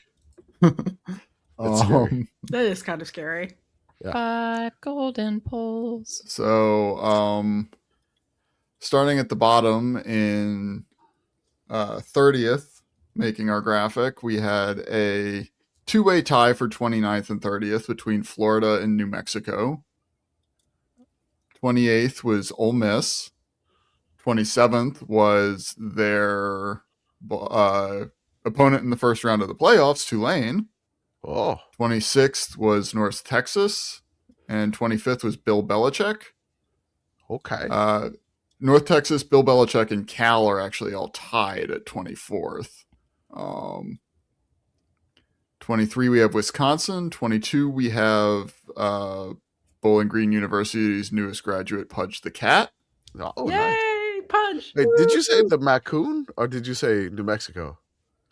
Yeah, I believe you said New Mexico and Florida, but I'm looking at the spreadsheet and it's New Mexico and the Macoon. Sorry, I have the wrong copy open. It is New Mexico and Florida. I've had so many copy paste issues with this today. I really don't know what's going on. It has the Macoon at 29 and New Mexico at 30 tied. Yes, it should be. That is correct. It should be New Mexico, Macoon. Okay. Yay, Macoon! Yay! Yeah, the Macoon make All right, we're good. So New Mexico, Maccoon, Ole Miss, Tulane, North Texas, Bill Belichick, Cal, Wisconsin, Pudge the Cat. 21st is Oklahoma State. 20th is Hawaii. 19th is Illinois State. We got 18th FCS is- up in here. Yeah. We'll have Brock's that. back. There we go. Lots of love for them Brock's pulling back. off their upset right before the poll. Yeah, that huge upset. It probably like propelled them. Oh, absolutely. Some recency on that, but well earned. 18th is Arkansas. 17th is Oregon State.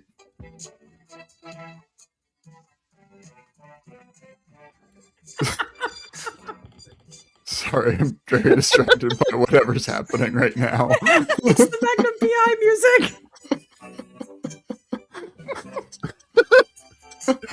For Brock's back.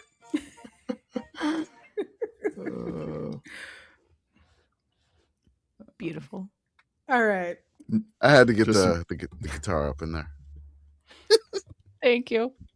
Sorry, I hope that comes through on the podcast. Sorry, Arthur. It probably won't come through. It's fine. Okay. So right. where Keep were going. we? 17th, we have Oregon State. 16th, Bees. we have UConn. 15th, we have Vanderbilt. 14th was UCLA. 13th, James Madison. 12th, the entire concept of the ACC. Nice. Perfect. Mhm. An entire 11th, conference makes it. I LSU. love it. Man, the And SEC all couldn't of crack their the top chaos. 10 this year. Wow. Skill issue. Well, I mean, somebody from the SEC did though. Well. 10th is Kennesaw State. 9th is our number one Indiana Hoosiers. God, 8th that's is beautiful. Iowa, which I believe is the lowest they have ever finished in a final poll. I think so. Yeah, this is wow. Unprecedented. We're Still charting new poll territory inertia. here. But yes. Also unprecedented, 7th Notre Dame, by far the highest we have ever finished. How are you feeling about that one, Kevin? How you feeling, Kevin? No, Kevin. Choose for better reasons. Just I love the commitment to fuckery down the stretch. Yeah. It's beautiful. It's- They just Oh. went all like again. We talked about locking in toward the end and just keeping your focus. Man, they went Yeah. for it. They're like, we're all about Oh, the they fifth quarter this committed year. to the bit, and Speaking of recency, I just hope that we're one entity that they can agree doesn't deserve to be attacked in the media. Because I will admit, I don't think we advocated for them to make the playoff, and so maybe No. we should have. Yeah. We advocated for Maybe them to make the Pop-Tarts Bowl, and We That did. is true. they did. did. I- We wanted good things for them, and they didn't want good things for themselves. I'm sorry. Yeah. They would have been in our playoff and Mhm. I potentially have then had this playing the discussion entire with- concept of the ACC. Oh, I which believe is, it. you know, I believe this sad. is like a majority of what you've discussed recently, Kevin, and I'm sure Yeah. you're really excited to run it But- back on this podcast. No, I've been talking to Georgia Tech fans online and saying I yeah. wish I was getting excited for Pop-Tarts right now. I may still be going to that game. We'll see. You but, should. You should. I want to pull the Pop-Tarts Duke Mayo double. I'm not sure that I'm going to be able to do that, but we shall see. It would be a good bit if you went like in Notre Dame stuff. I was gonna say, As Oh, a, like, we'll I bought wear tickets full in that Notre Dame 2-hour stuff window where and I sit didn't with know all that the we Georgia were- Tech people. Yep. Yeah. you With a definitely sign be on that just says, camera. "At least I showed up." You I was would- gonna you would- say, like Notre Dame, where are you at? Yeah. I want to do this now. We'll see if we can make it happen. All right. Moving on down in 6th place, we have UNC. Just above them, Florida State. 4th place is our SEC representative in the top 10. That is Lane Kiffin. Just the concept of Lane Kiffin. Yeah. Yep. Mm. Yep. All of the accompanying drama. Conceptual Lane Kiffin. Mhm. I like that. Yeah. Mhm. Mm-hmm.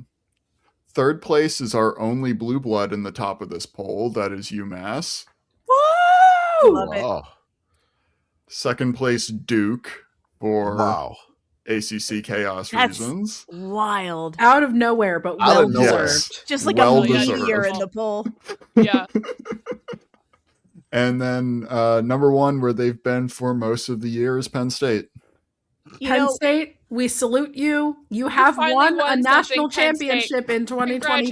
Congratulations. Exactly like you were, exactly like you drew it up. Monkey paw curls. Penn State It's- was like, We I won a are national Sickos championship. champions. Mhm. Monkey paw curls, and they got a national championship. It I- was such a strong performance. I love that, they fired James Franklin and they drop all the way down to 3-6. And then they rattle off 3 straight wins to get to 6-6. I'm like, okay, maybe they're not going to win the national championship.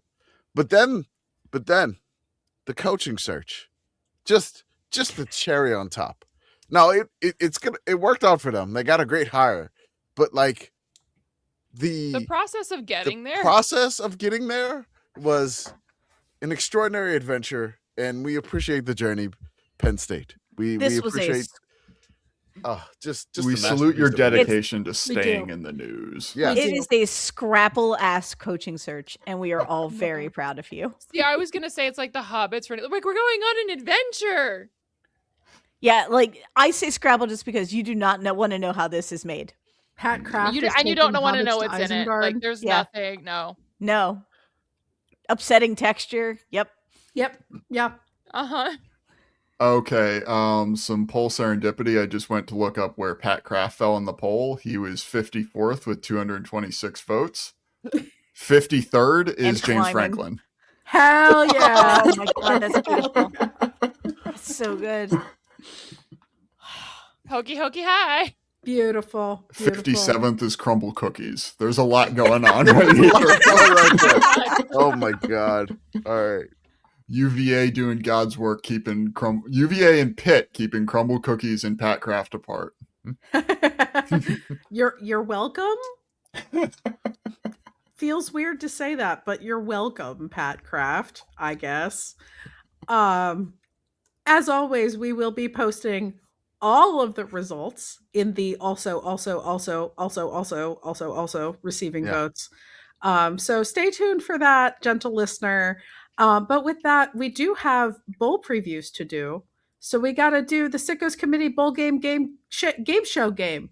Dun dun dun dun dun dun dun dun dun dun dun dun dun dun dun dun dun dun dun. So there will be 3 trivia questions about the team and the game brought to you by Commish. That they may be about the actual school or the bowl game or the team. We will have some light conversation about the game or the sponsor of the bowl game. Probably gonna have to cut the light conversation out at this point, Okay. just based on time. Maybe Yes. a little bit. And then What about most heavy importantly, conversation? we will Alright. we will roll a D4 and then a D20 for each team's scores. D4 is a modifier multiplied by the D20. We'll roll a D8 for total turnovers in the game for both teams combined and 2 D8s for total punts. I was thinking about possibly doing a D100 for random events too. Can Do you do. have that? Oh, I do. Okay. Okay, So I have and a D100 for random events. event. Yes. Awesome. All we can right. do that. All right. Here we go. Hawaii Bowl. We started with the Hawaii Bowl, which I know we missed the Potato Bowl and another one, but we're gonna get some others back. But it's the Hawaii Bowl. It's Cal versus Hawaii on December 24th, Christmas Eve. Hawaii Bowl trivia. There have been many bowl games in Hawaii which are not affiliated with this current one. Which one of these is not a bowl game that happened in Hawaii? Okay. The Poi Bowl, the Pineapple Bowl, the Luau Bowl, Aloha Bowl, Oahu Bowl, or the Hula Bowl. I have this narrowed down to 3. Mhm. Okay. I've got it between 2. Okay. I've forgotten the answers. I'm gonna say the Luau Bowl did not Okay. take Poi place in Bowl. Hawaii. The Poi Bowl doesn't feel like an actual bowl to me. Okay. That one I feel like I've heard of that one. Yeah, I think the Poi Bowl is real. If I'm it's going to real, it say- definitely took place in Hawaii. Yeah. I will take Pineapple Bowl. Okay. I'm pretty sure the Pineapple Bowl is real too. I I'm think going they're to all say- real and just one of them was not in Hawaii. Yeah, that's how Commish does Oh. this. They're all real. There's just one that doesn't fit the category. I will also go with Pineapple Bowl because Okay. I feel like I've heard of each of the others as bowl games in Hawaii. Okay. Who said Luau Bowl? I was going to Uh, say Luau Bowl. I That was didn't my actually second. vote. It was between Poi and Luau for me. All right. Luau Bowl is not real, and it's never existed anywhere else. The Poi Yay! Bowl, Pineapple Bowl, Aloha Bowl, Oahu, and Hula Bowl are all real, and all took place in Hawaii. Okay. All right. So we go to Cal trivia. Marshawn Lynch took the injury card on a joyride in 2006. What Hell yeah, team he did did. Cal upset that led to the joyride? Arizona State, Oregon, Washington State, Washington, or UCLA? I don't actually remember this when it occurred, so I'm going to guess based on vibes and say UCLA. Okay. Feels like UCLA. Might be UW. 2006. I'll take Yeah, Oregon. We wouldn't have been Okay. good at that point. I am not old enough to remember the state of college football at this You time, can't. so I'm trying to think like who would be an upset. I'm gonna go UCLA mainly just because it's like kind of an in-state rival type situation, and Okay. because I have zero chance of guessing which schools were actually good then. Yeah. I mean, I know like in the Pac-12, or I guess it was the Pac-10 back then. I know USC was good then. I don't know No, it was about still the anybody It else. was the Pac-12, I think. Then I don't know. No, it was the Pac-10 then. It was No, the it was the Pac-10. 10. Yeah. Yeah. Okay. Mhm. Oh, they didn't have Utah and Colorado. Yeah. Pack Mhm. N plus Yeah. one. I'll take Oregon. Okay. I think I'm waiting on Bridget. Oh, sorry. I said UCLA or UW.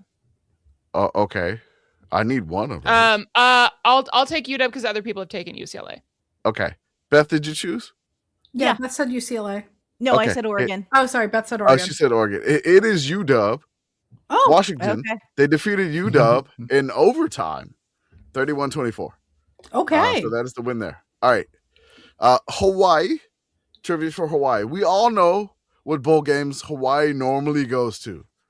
But which mainland bowl have they not been to? So they've been to some mainland bowls. Which one have they not gone to? The Holiday Bowl, the New Mexico Bowl, the Las Vegas Bowl, the Sugar Bowl. Hawaii in the Sugar Bowl. No, Yeah. that one I think is real. That I think that's Feels real like too. New Mexico. That's too out there to. The Vegas Be the Bowl hasn't pick. been a thing for that long. So The I'm thing- Been around since 93. oh, I will Yeah. take the New Mexico Bowl for this one. Yeah, 'cause it feels like New Mexico for me. the thing for me feels like the New Mexico Bowl is too new Okay. for this, whereas the Vegas Bowl has been around for a bit. Yeah. The Sugar Bowl is one of the oldest bowl games, which is why Hawaii would have gone to it. yeah, And then what was the other option? There was one other option, but I There's don't think only it's four. right either. Only Oh, the four. Hol- Holiday take Bowl. the The Vegas Holiday Bowl. Bowl is old as well. Yeah. I'm going to say New Yeah. Mexico. I'm taking the Vegas Bowl. Okay. I know that I'll take Hawaii. New Mexico as well. Yeah, I vividly remember Hawaii being in the Sugar Bowl. Okay. That was, It was I watched a murder. Pitt Girl is Oh, correct. It is that was that one. Las Vegas Bowl. They have never they've been there. In 1982, they went to the Holiday Bowl. New Mexico, late 2000s, they went. The Really? Sugar Bowl, they got obliterated by Georgia Yeah, Oh no. yeah. in the BCS. That made me era. so sad. Yeah. Oh, yeah. No. Oh, Hawaii, no. All right, let's get to rolling. Okay. I got a 3 and a 14. Okay, so that's for Cal. 50. 3 times 14. I got a 1 and a 3 42 42 to 3. to 3. and 3. Okay, so Hawaii has 3. Yeah. Okay, that's a bummer. I mean, that does mean our boy gets another field goal. Okay, It's true. True. We got 4 turnovers, 4 turnovers, 10 punts. 10 punts. Okay, D100. All right. 62. 62. Safety is going to happen in this game. Okay. Hey. One safety. Ooh. I don't know All how right. that works, but Don't 42-3. think too hard about it. All Yeah. right. Our next game is the Game Above Sports Bowl. This is Friday, December 26th. Central Michigan versus Northwestern at 12 noon Central Time, so 1 p.m. Eastern. Commish, what trivia facts you got for us? All right. The Game Above Sports Bowl. Who has appeared in this bowl game the most in the playing of the bowl in Detroit, including the previous version of this, the Little Caesars Bowl / Motor City? Your choices are Central Michigan, Toledo, Bowling Green, Marshall, or Minnesota. So it would have had to be at least at least 4 times for these teams. Possibly. That's a lot. No, it would. It would have to be at least 4 appearances for these teams. Toledo. Okay. Well, I've seen Toledo there once. Okay. I'm going to let the spirit of Pudge lead me and say Bowling Green. Okay. They've also been there. I'm going to say Toledo. Okay, Toledo. Bowling Central Green, Michigan. Toledo. Central Michigan, you said? Yes. Okay. Beth? It's wrong, but I'll say Marshall. Okay. Central Michigan is correct. It is 6 times combined. Marshall is second with 5 times and all the old version of it. They have never made it to the new version of it. And may they never make it there. Okay. Central Michigan. What name was not a Central Michigan coach? George Van Bibber. Ralph Thacker. Wilfred C. Bleemaster. John Bonamigo. And Carl Prey.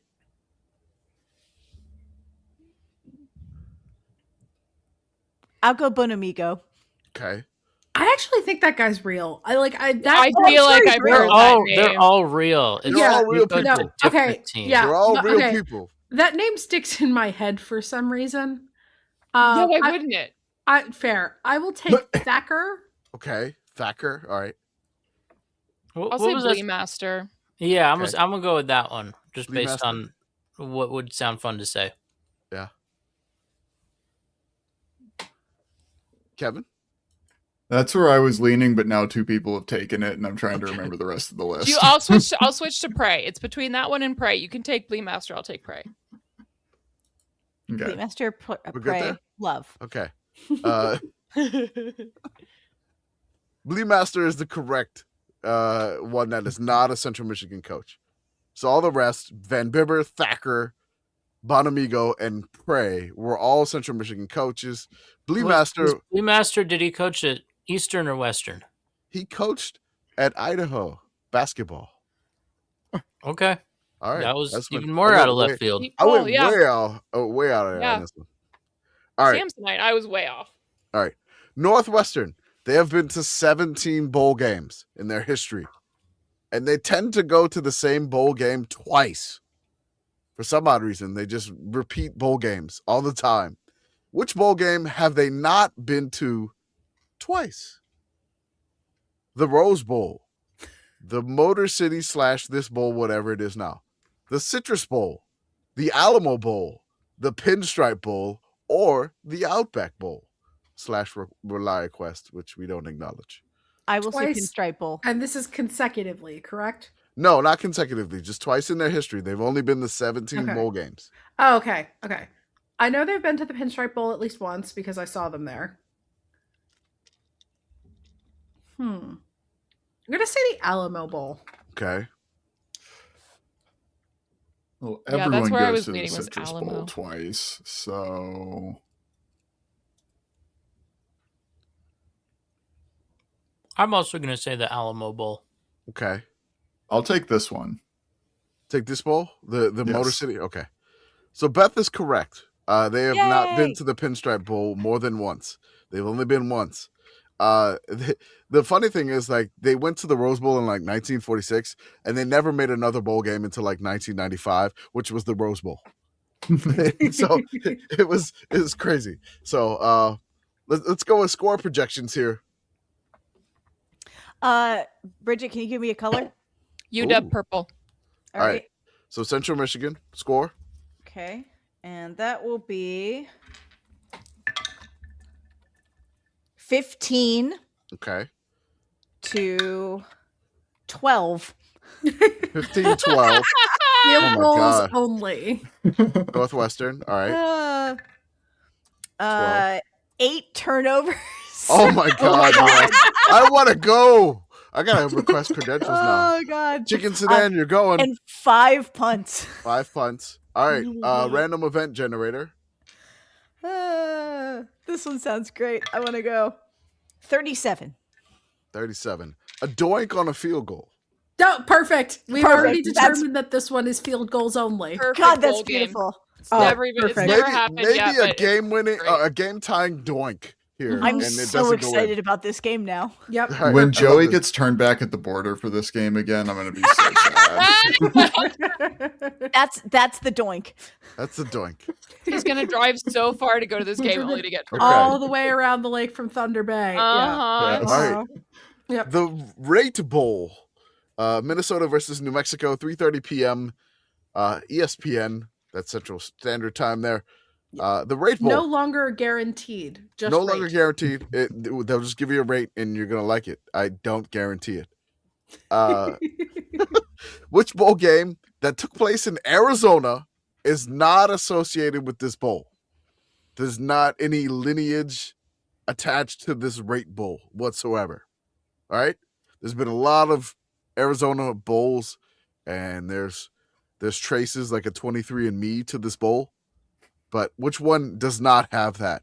Not related to this bowl at all. All right. The Copper Bowl, the Insight.com Bowl, the Salad Bowl, the Cactus Bowl, the Buffalo Wild Wings Bowl. I am going to say salad bowl. Okay. I feel like the Copper Bowl once upon a time was like kind of fancy. But at Okay. the same time, I think the Copper Bowl also is the one that used to be the original Cheez-It Bowl, which is now this one. So it's Okay. probably not that one. All right. So Insight.com? Okay. What is insight.com? Is that still a URL you can go to? I have no idea. It I'm Insight.com. finding out. It was just like, hey, we have a whole bunch of .coms. Let's sponsor a fucking bowl game. Oh, it is still a thing. Insight.com. Oh, Insight launches Insight AI, a new way to achieve AI Oh, outcomes. God, no, Boo. no. Out. Boo. Delete. Reject. Buffalo Wild Wings Bowl. Okay. I I'm say gonna say the- salad. I'll say You the say salad? Cactus Bowl. Okay. Arthur and Bridget are correct. It is the Salad Bowl. The Salad Bowl was credited as the precursor to the Fiesta Bowl. Oh, Yeah. All right. Let's go to the next trivia question here. Minnesota. Which bowl game have they been to the most? The Quick Lane, Motor City, whatever. This one, the Rate Bowl, Music City, Rose Bowl, or Sun Bowl? honestly, the Quick Lane Bowl feels correct. Okay. I mean, they I'm weren't gonna on the say- list for that.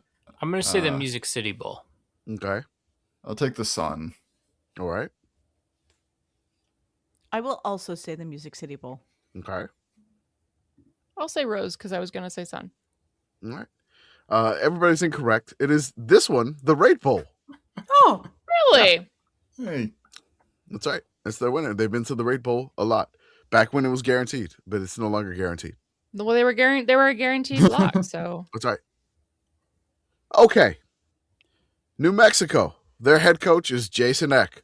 He's from La Crosse, Wisconsin, and he played offensive line for Wisconsin. Which school was he not employed as an offensive line coach? I have a lot here. Yeah, I was gonna say, take your time, it's a buddy. long list. There we go. Turn around. It is a long list. Winona State, Hampton, Ball State, Western Illinois, Montana State, South Dakota State, Wisconsin, Idaho. I feel like it's Montana State because he had a different position with us. I'm going to take Illinois State just because. I'm going to That's take Western Ball State. Illinois. I'll give you credit for that one. Or, yeah, that's what I meant. Sorry. Yes. The Leathernecks. Man, I have no idea. Like, Just guess something, man. What are my options again? Oh my god, here Give we me go. one option. Tell me Oh one my God. option, and I'll pick it. All right, Pick you're a school in the picking Western Midwest. Illinois like Pitt Girl. Okay, sure. There you go. Wisconsin. Okay, and who's left?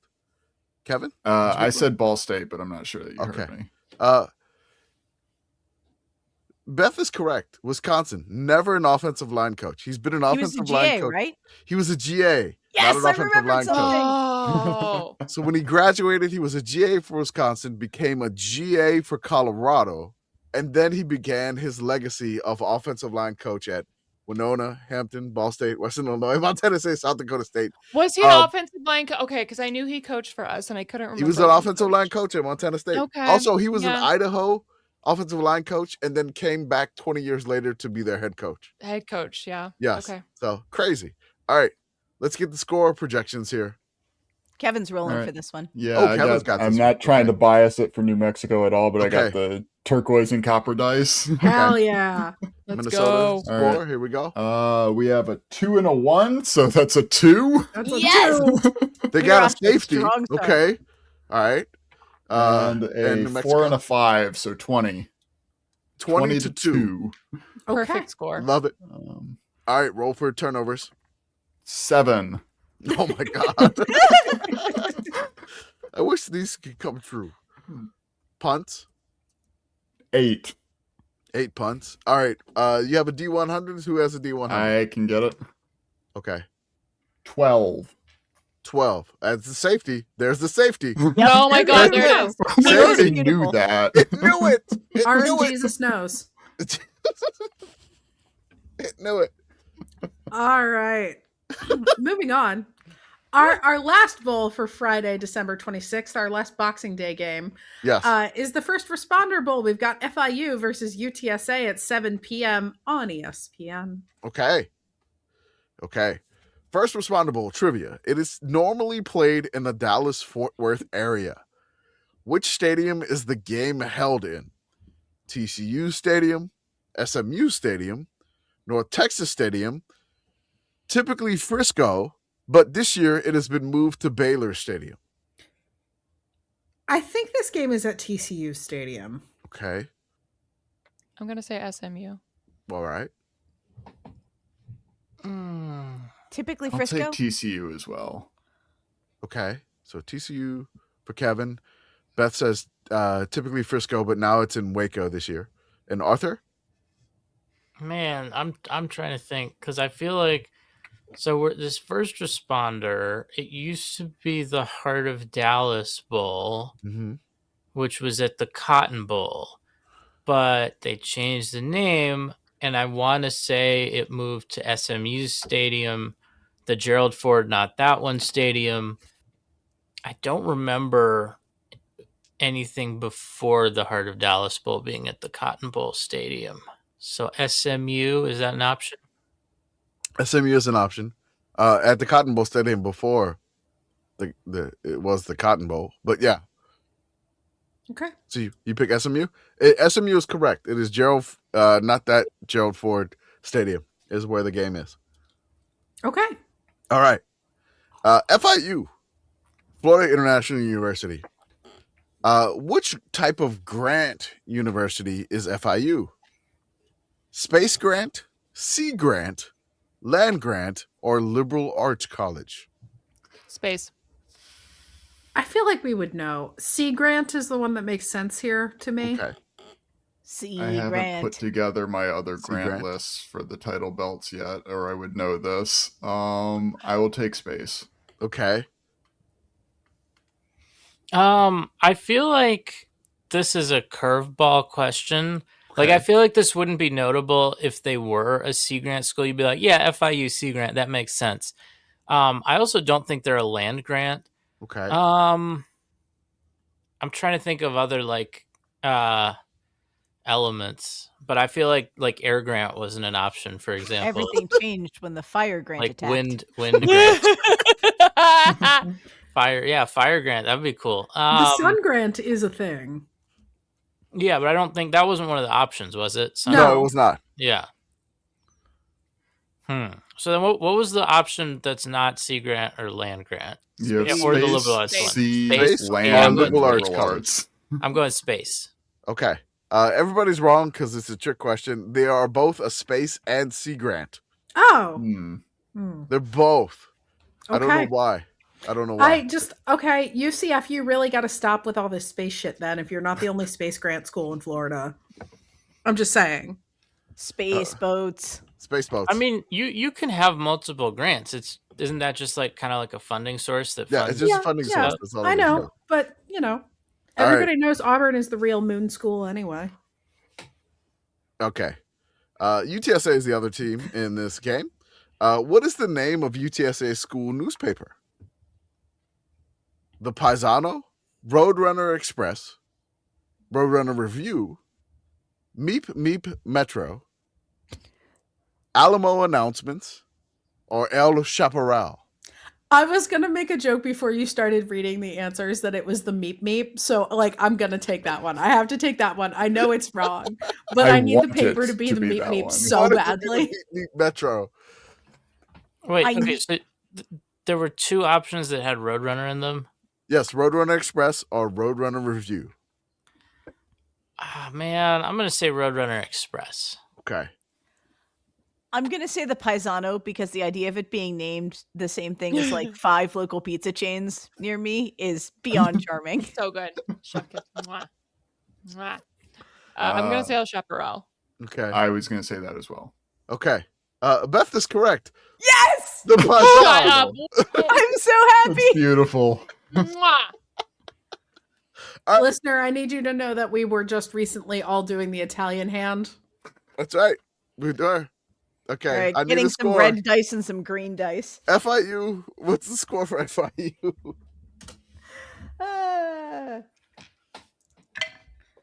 10 Okay, 10 total. All right. UTSA. to 27.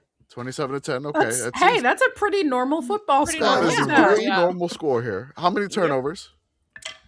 2 2 turnovers. Okay. Again, Punt. normal. and 12 punts. 12 punts. It's a lot of punts. Sure. It's a lot Okay. of punts. All right. D100. Let's go. All right.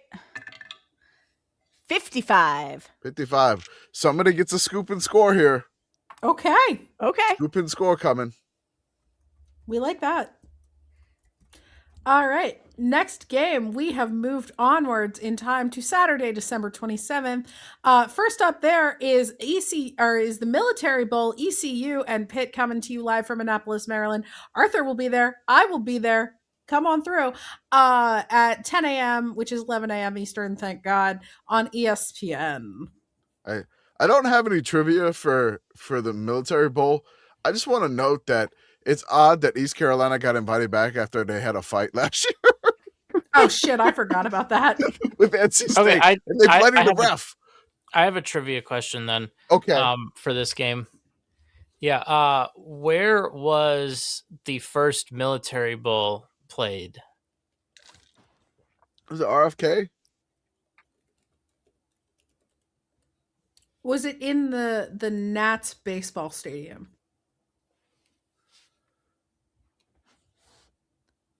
I guess I should have had open. I shouldn't have left this open ended. I should have had multiple Yeah, choice. Yes. there's Sorry, too many options. I'm just coming up with this on the fly. Yeah, it was at RFK, Okay. and Okay. it was in RFK. I feel like Virginia Tech was in it. It was so it was there as recently as I want to say like 2010 or so. Oh boy. Yikes. Okay. Yeah. Okay. Let's No, go sorry, trivia here. 2012. Oh Ooh. boy. Even Oh, wow. worse. Wow. That's okay. worse. All right. East Carolina.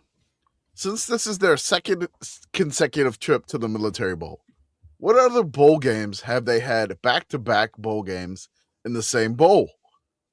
So basically, they went to the same bowl 2 years in a row. I have your choices here: the Tangerine Bowl, the Liberty Bowl, or the Birmingham Bowl.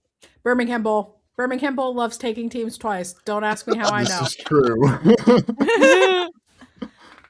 I'll say the Liberty Bowl. I will Okay. take Liberty as Tangerine. well. Okay. And Arthur?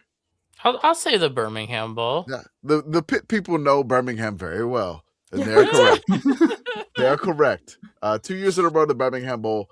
The Tangerine Bowl, there was like a gap of like a year or two, and then the other one was just basically it was just like a gap or a year or two again.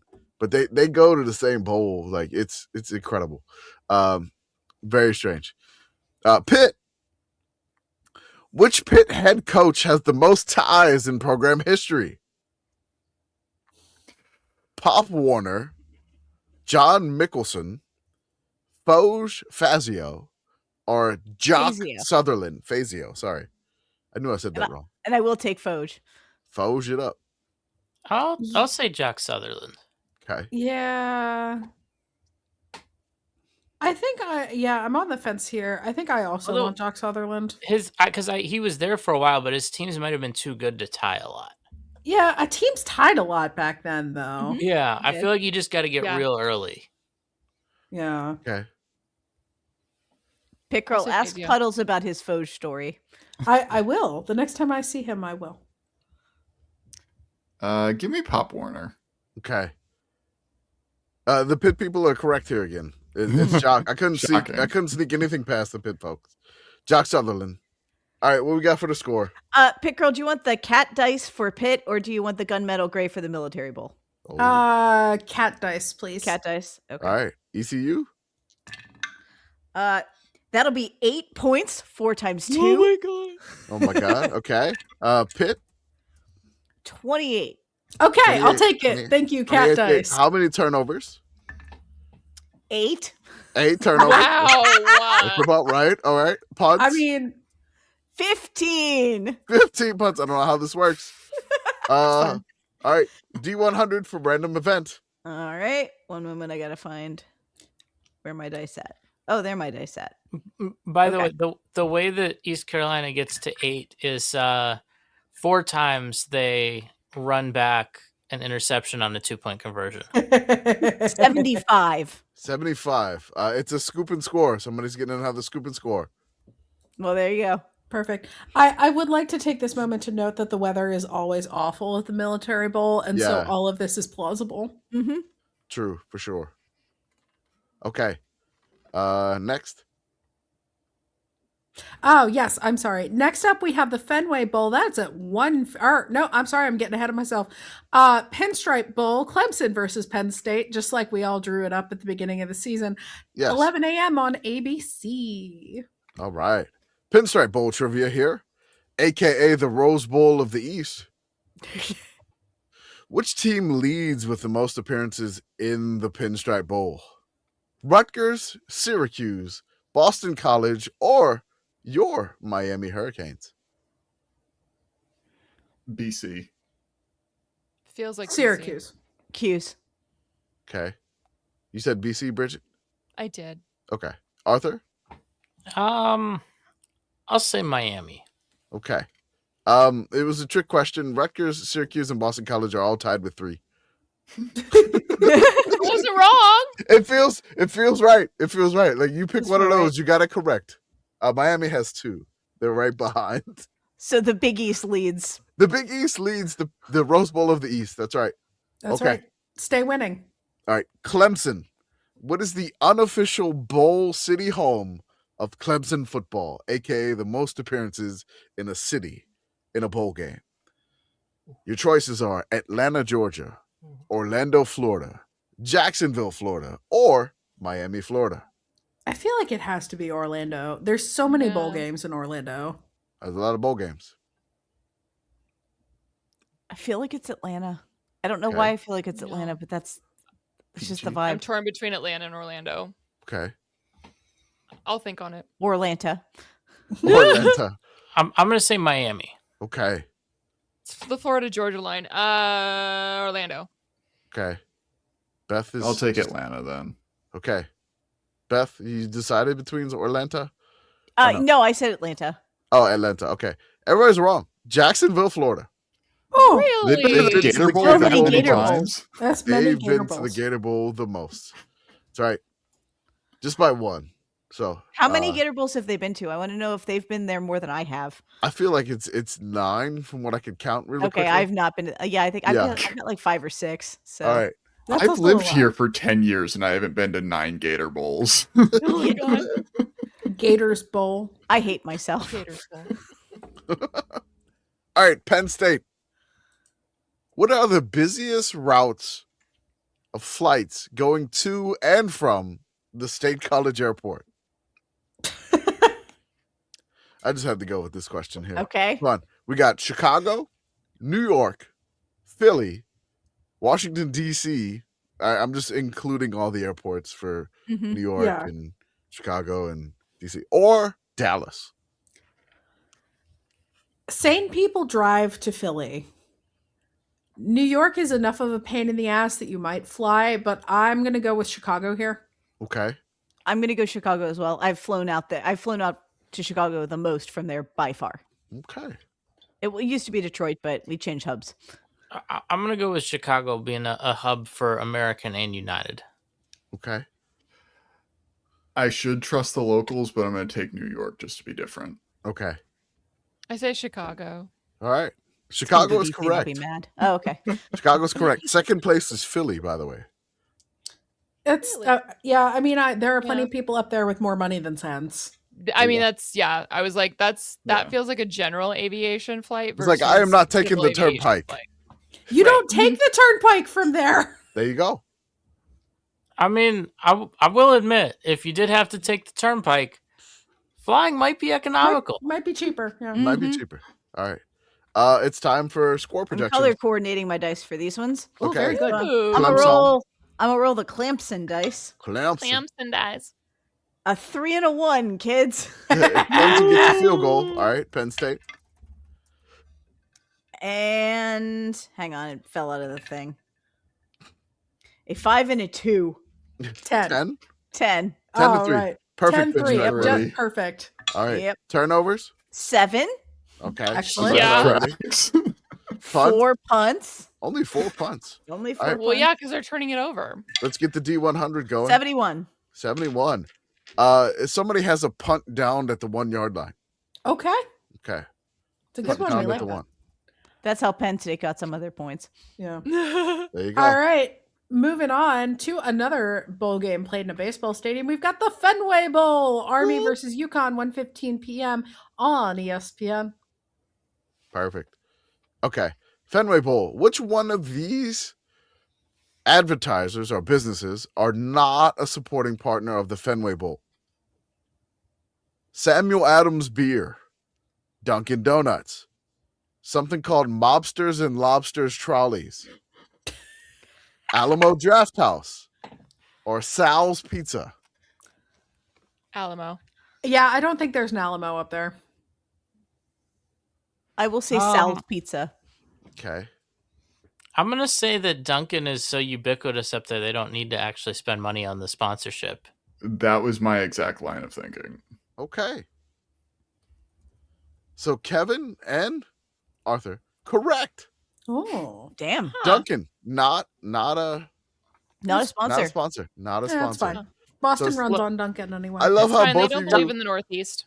I love Well, how both- Dunkin' has done their foray into college football with that Bill Belichick commercial. That's correct. True. I love how both of you just basically sidestepped the mobsters and lobsters trolley thing. Oh, no, that's Oh, that real. was Yes, just you That can weird. make makes that up. super real, and they would absolutely glom on to a bowl sponsorship. For sure. Except none of 100%. those words end in an R. Okay. Lobsters and Also lobsters. do know for a Lobsters fact and there is an lobsters. Alamo there is. I do know for a fact there is an Alamo Draft House in Boston. Alamo Draft too. House is a Is there sponsor, yes. really? There Okay. is. Because It's my on the second guess was waterfront. Sam Adams that they thought they were too cool for school. Well, I Sorry. mean, I'm not surprised that there's an Alamo Draft House there. I'm a little surprised that they're an official partner of a bowl game. I That's am fair. also imagining, what is it, the Mobsters and Lobsters trolley. I know a trolley is a different vehicle, but I'm imagining like one of those pedal taverns. No taverns, But it's but you're just like cracking lobster. lobsters. I sent. Yeah. I sent. Dipping the Yeah, I was link. It's in picturing the Yeah. duck chat. boat. It's in the chat. Oh, Put the your duck bib boat, on. yeah. Put your bib on and get to pedaling. That's right. Okay. Army. What year did Army make their first ever bowl game? 1976, 1967, 1984, 1989, or 1996? I'm going to say 1984 because that's come up on the podcast already. You know what? I know it's not right, but I'm going with 84 just because that's when I was born. Okay. 1967. Army football has been good throughout That was history. my second guess. Yeah, I'm going with you, Pitt Girl. Okay. Kevin? 89. Okay. 1984 is correct. Oh, It is. Their first ever bowl appearance was in the now defunct Cherry Bowl, which took place in the Pontiac Silverdome outside of Detroit in Pontiac, Michigan. They only had two Does versions Michigan of that bowl produce a game. lot of cherries? Yes. Oh, yeah, dude. yeah. Up north, Traverse City is like huge for cherries. Cherry Republic is a whole If you store ever- across the- They have really good cherries, you guys. I had If you cherry get- salsa, it banged. If you get a chance to look up the 1984 Cherry Bowl poster, it's probably one of my favorite bowl posters of all time. All right, UConn time here. Which coach in UConn football history has the most ties? Rick Forzano, Robert Cassiola, Wilder Tasker. I'm sorry, I said his wrong name. It's J. Wilder Tasker, Sumner Dole, or Walt Nadzak. Give me Walt Nadzak. Okay. Man, this is tough because Same. the Or entire give me death. time that ties were a thing was before UConn even moved up. I'm going, what was it? Tasker? Was that an option? Yes, that was Okay, I'm going them. I'm going J. him. Wilder Tasker. Okay, that's the one I was going to go with too. Okay. Kevin? Was the second to last one Dole? Sumner Dole, yes. Yeah, I'll take that. Okay. Kevin got it correct. Sumner Dole. Good job, his Kevin. his record for UConn was 36, 39, and 14. Oh wow, that's a lot. Wow. That's a lot of ties. The nearest person with ties was Tasker with like 3. Dang. It's crazy. All right, Wow. score time. It is Commish. Army. Dark green, light green, or purulent green? Ooh, let's go dark green here. Okay. Yeah.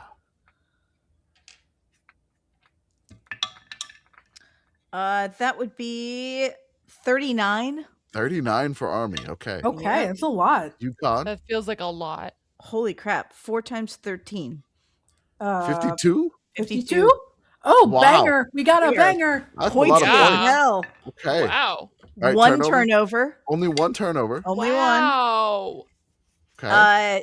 14 punts. I don't know how. So a Army's lot of Wow. fucking turns. When Army's playing? Yeah, we are just double speed Army. running shit back. What if they're returning a lot of punts for touchdowns? I think that's, That's what's going my on. thinking. Yeah. I mean, that's the only logical thing given the way that they do their drives. Commission, Okay. we got 91. 91. Another punt down at the 1 here. So Okay. We'll have there's a Not lot of punts chances. yeah. a lot of punts. Wow. Punt down at the 1. All right. Next up, Pop-Tarts Bowl, BYU versus Georgia Tech. That's 2:30 p.m. coming to you on ABC. Nice. We just have 3 more to go. Hopefully we can get through them. If we can't, we can cut it. Lightning round. Lightning Pop-Tarts. round. Pop-Tarts Bowl. Brent Keane, Kalani Sataki, they just love strawberry. That's it. That's all I'm going to talk They about do. this. That's All right. BYU, which crumble Rock. cookie flavor is not in the crumble flavor graveyard? All right, so you need to tell me what flavor is still alive in their flavor rotation. Which somebody Watching tracks my this. next steal game from the crumble That's right. cookie graveyard. That's right. Almost everything bagel, sherbet, Neapolitan, or patriotic fruit pizza. Neapolitan What is the probably fuck? not dead. These Okay. are Patriotic fruit cookies? pizza. These are cookie flavors, yes. Yeah, man, These they are have some cookie wild flavors? cookies. Yeah, brother. Yeah, brother. I'll take the horrifying bagel thing. Okay. So that's still alive. All right. Give me the fruit pizza. Okay. The patriotic fruit pizza. Yeah, I Yeah, gotta that's go what I with, said as well. I gotta go with fruit pizza just because we all know from the news and history and everything that pizza counts as a vegetable. Mhm. Correct. All right. That is the one that is not in the graveyard. Patriotic Okay. Fruit Pizza is not in knew the it. crumble flavor I graveyard. am glad That felt that they very on killed the brand. horrifying bagel thing. It would be one thing if it was fruit pizza. Making it patriotic is the Patriotic? real nice touch there. That was the thing I- that kicked it over for me. I was I like, would like to given what I posit. know about their ownership and it's Mhm. patriotic. I would like to posit that the crumble flavor graveyard is the antithesis to the Pop-Tart mouth heaven. Yeah, you're right. You're right. Oh my Mhm. god. Mouth heaven. It's cookie hell. cookie. I just- hell. I It go is ahead and, cookie hell. I put the link where I got this information from. Oh, I see it. Yeah, enjoy. Okay. At best, Uh, it's cookie purgatory. Georgia Tech. Which conference does Georgia Tech have more championships of? The SIAA, which is the precursor to the SEC, the Southern Intercollegiate Athletic Association, the SoCon, which is the Southern Conference, the SEC, or the ACC Coastal. It might be the coastal. Okay. Well, I know Remember- they've won the Coastal at least once because every team in the Coastal won it at least once. Mhm. So I'm going to go with that one. My heart says SoCon. I will take We're SoCon not- as well. We're not counting like vacated stuff, right? No, okay, nothing. No. Based off Wikipedia. And Beth? SoCon. Okay. They actually don't have any separation except the SoCon. The SIAA, they've won 5. The SEC, they've won 5. The ACC Coastal, they've won 5. The SoCon, they've only won 3. So it was a three-way tie for that. Yes. Little trick question there. Sorry. Decoration. BYU rolling them dice. Okay, I'm gonna use the pointy ones. Pointy dice. That's a 16 and a 2, 32, Okay. 32 Okay. points for BYU. and 15 for Georgia Tech. 15, Georgia Tech 15. So BYU is going to ascend to mouth heaven apparently with their Yes. choices. How many turnovers? 2 Okay. Mm-hmm. and 12 punts. 12 punts. Yeah. 21. 21. Okay. Sorry. At some point, somebody's going to snap it over somebody's head. Okay, That's it. that's a good one. We Sure. like that one. Over the head. Oh That's no! all. Disaster. Oh, no, What a disaster. bad I idea. said. What a bad idea. Somebody's getting something snapped over their head. All right. Next up, we got the Arizona Bowl, Fresno State versus Miami of Ohio, 3:30 p.m. on the CW. We got a CW bowl game. We do. Where God intended it. CW. Arizona Bowl. I guess Snoop Dogg must have wanted Chuck Martin to come back to give him his chain. That's all I have to say. Because he gave Chuck Martin a chain last year after winning the Snoop Dogg Bowl. And they're back again. And this Repeat. is the Snoop Dogg Bowl, yes? It is the Snoop Dogg. Oh, yeah. Gin and Get juice, your yes. gin and juice. That's right. Laid back, with my mind on my money and my money on my mind. Correct. Fresno State, they have won the most defunct bowl games in bowl history. Whoa. Which one of these defunct bowl games have they not won? Bowl assassin. That's right. The Raisin Bowl, the California Bowl, the Silicon Valley Football Classic, the Mercy Bowl, or, making another appearance, the Pineapple Bowl. I think they have not won the Pineapple Bowl. Okay. What was my second option? California Bowl. I'll go with that one. Raisin bowl. Right.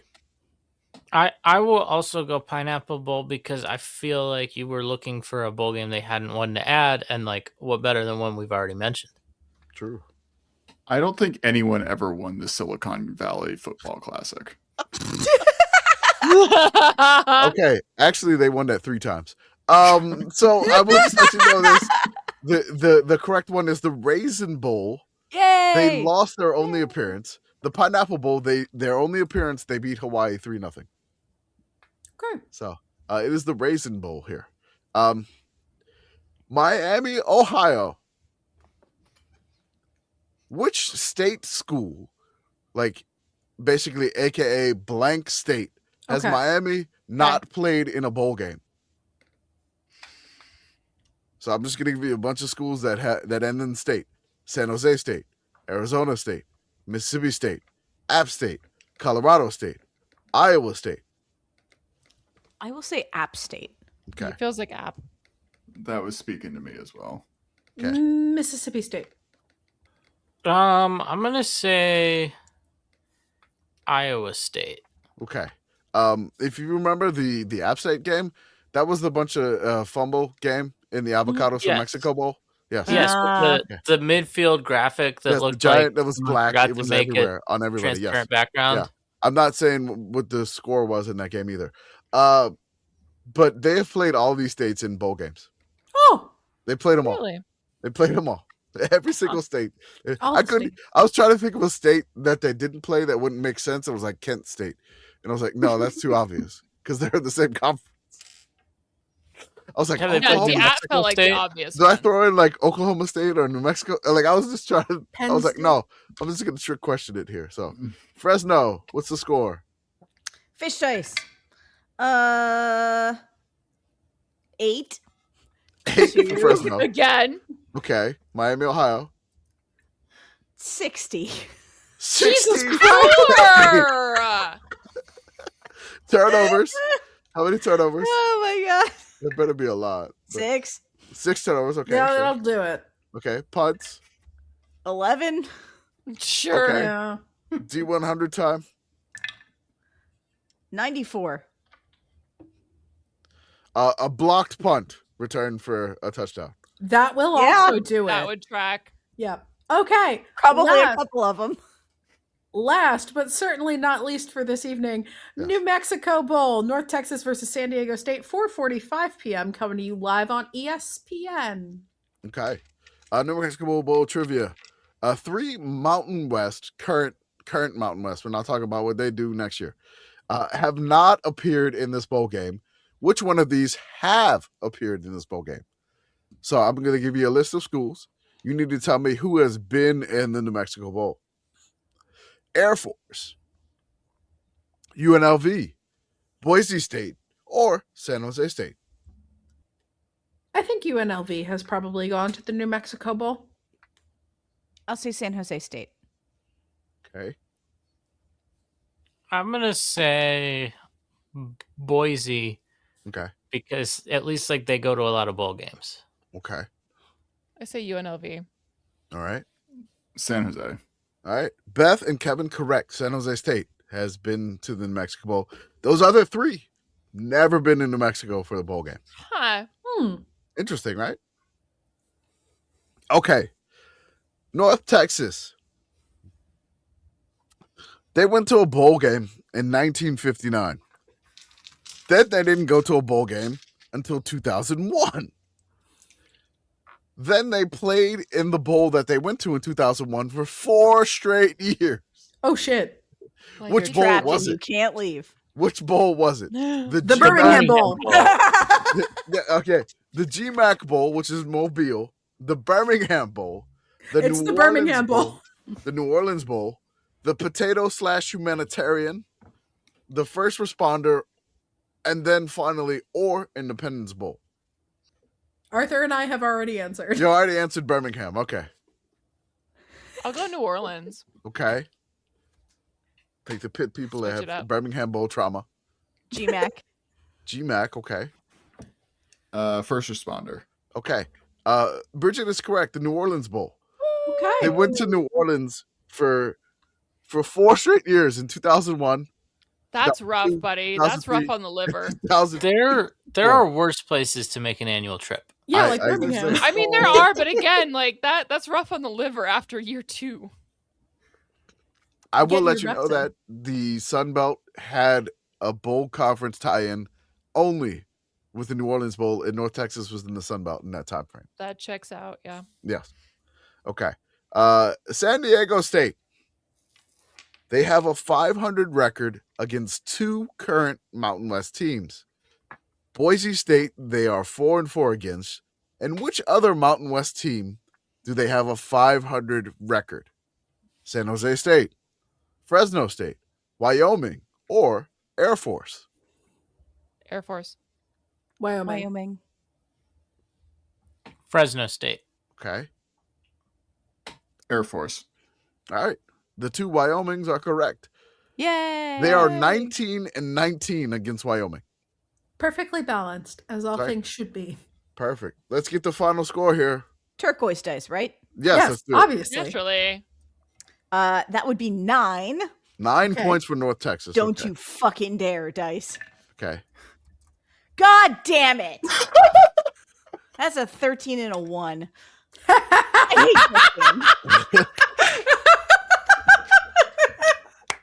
Thank you, Dice. Thank Saving you, it for Dice. the end. Saving it for the end. Turnovers. Beth, I'm so 7, sorry. 7 turnovers. Okay.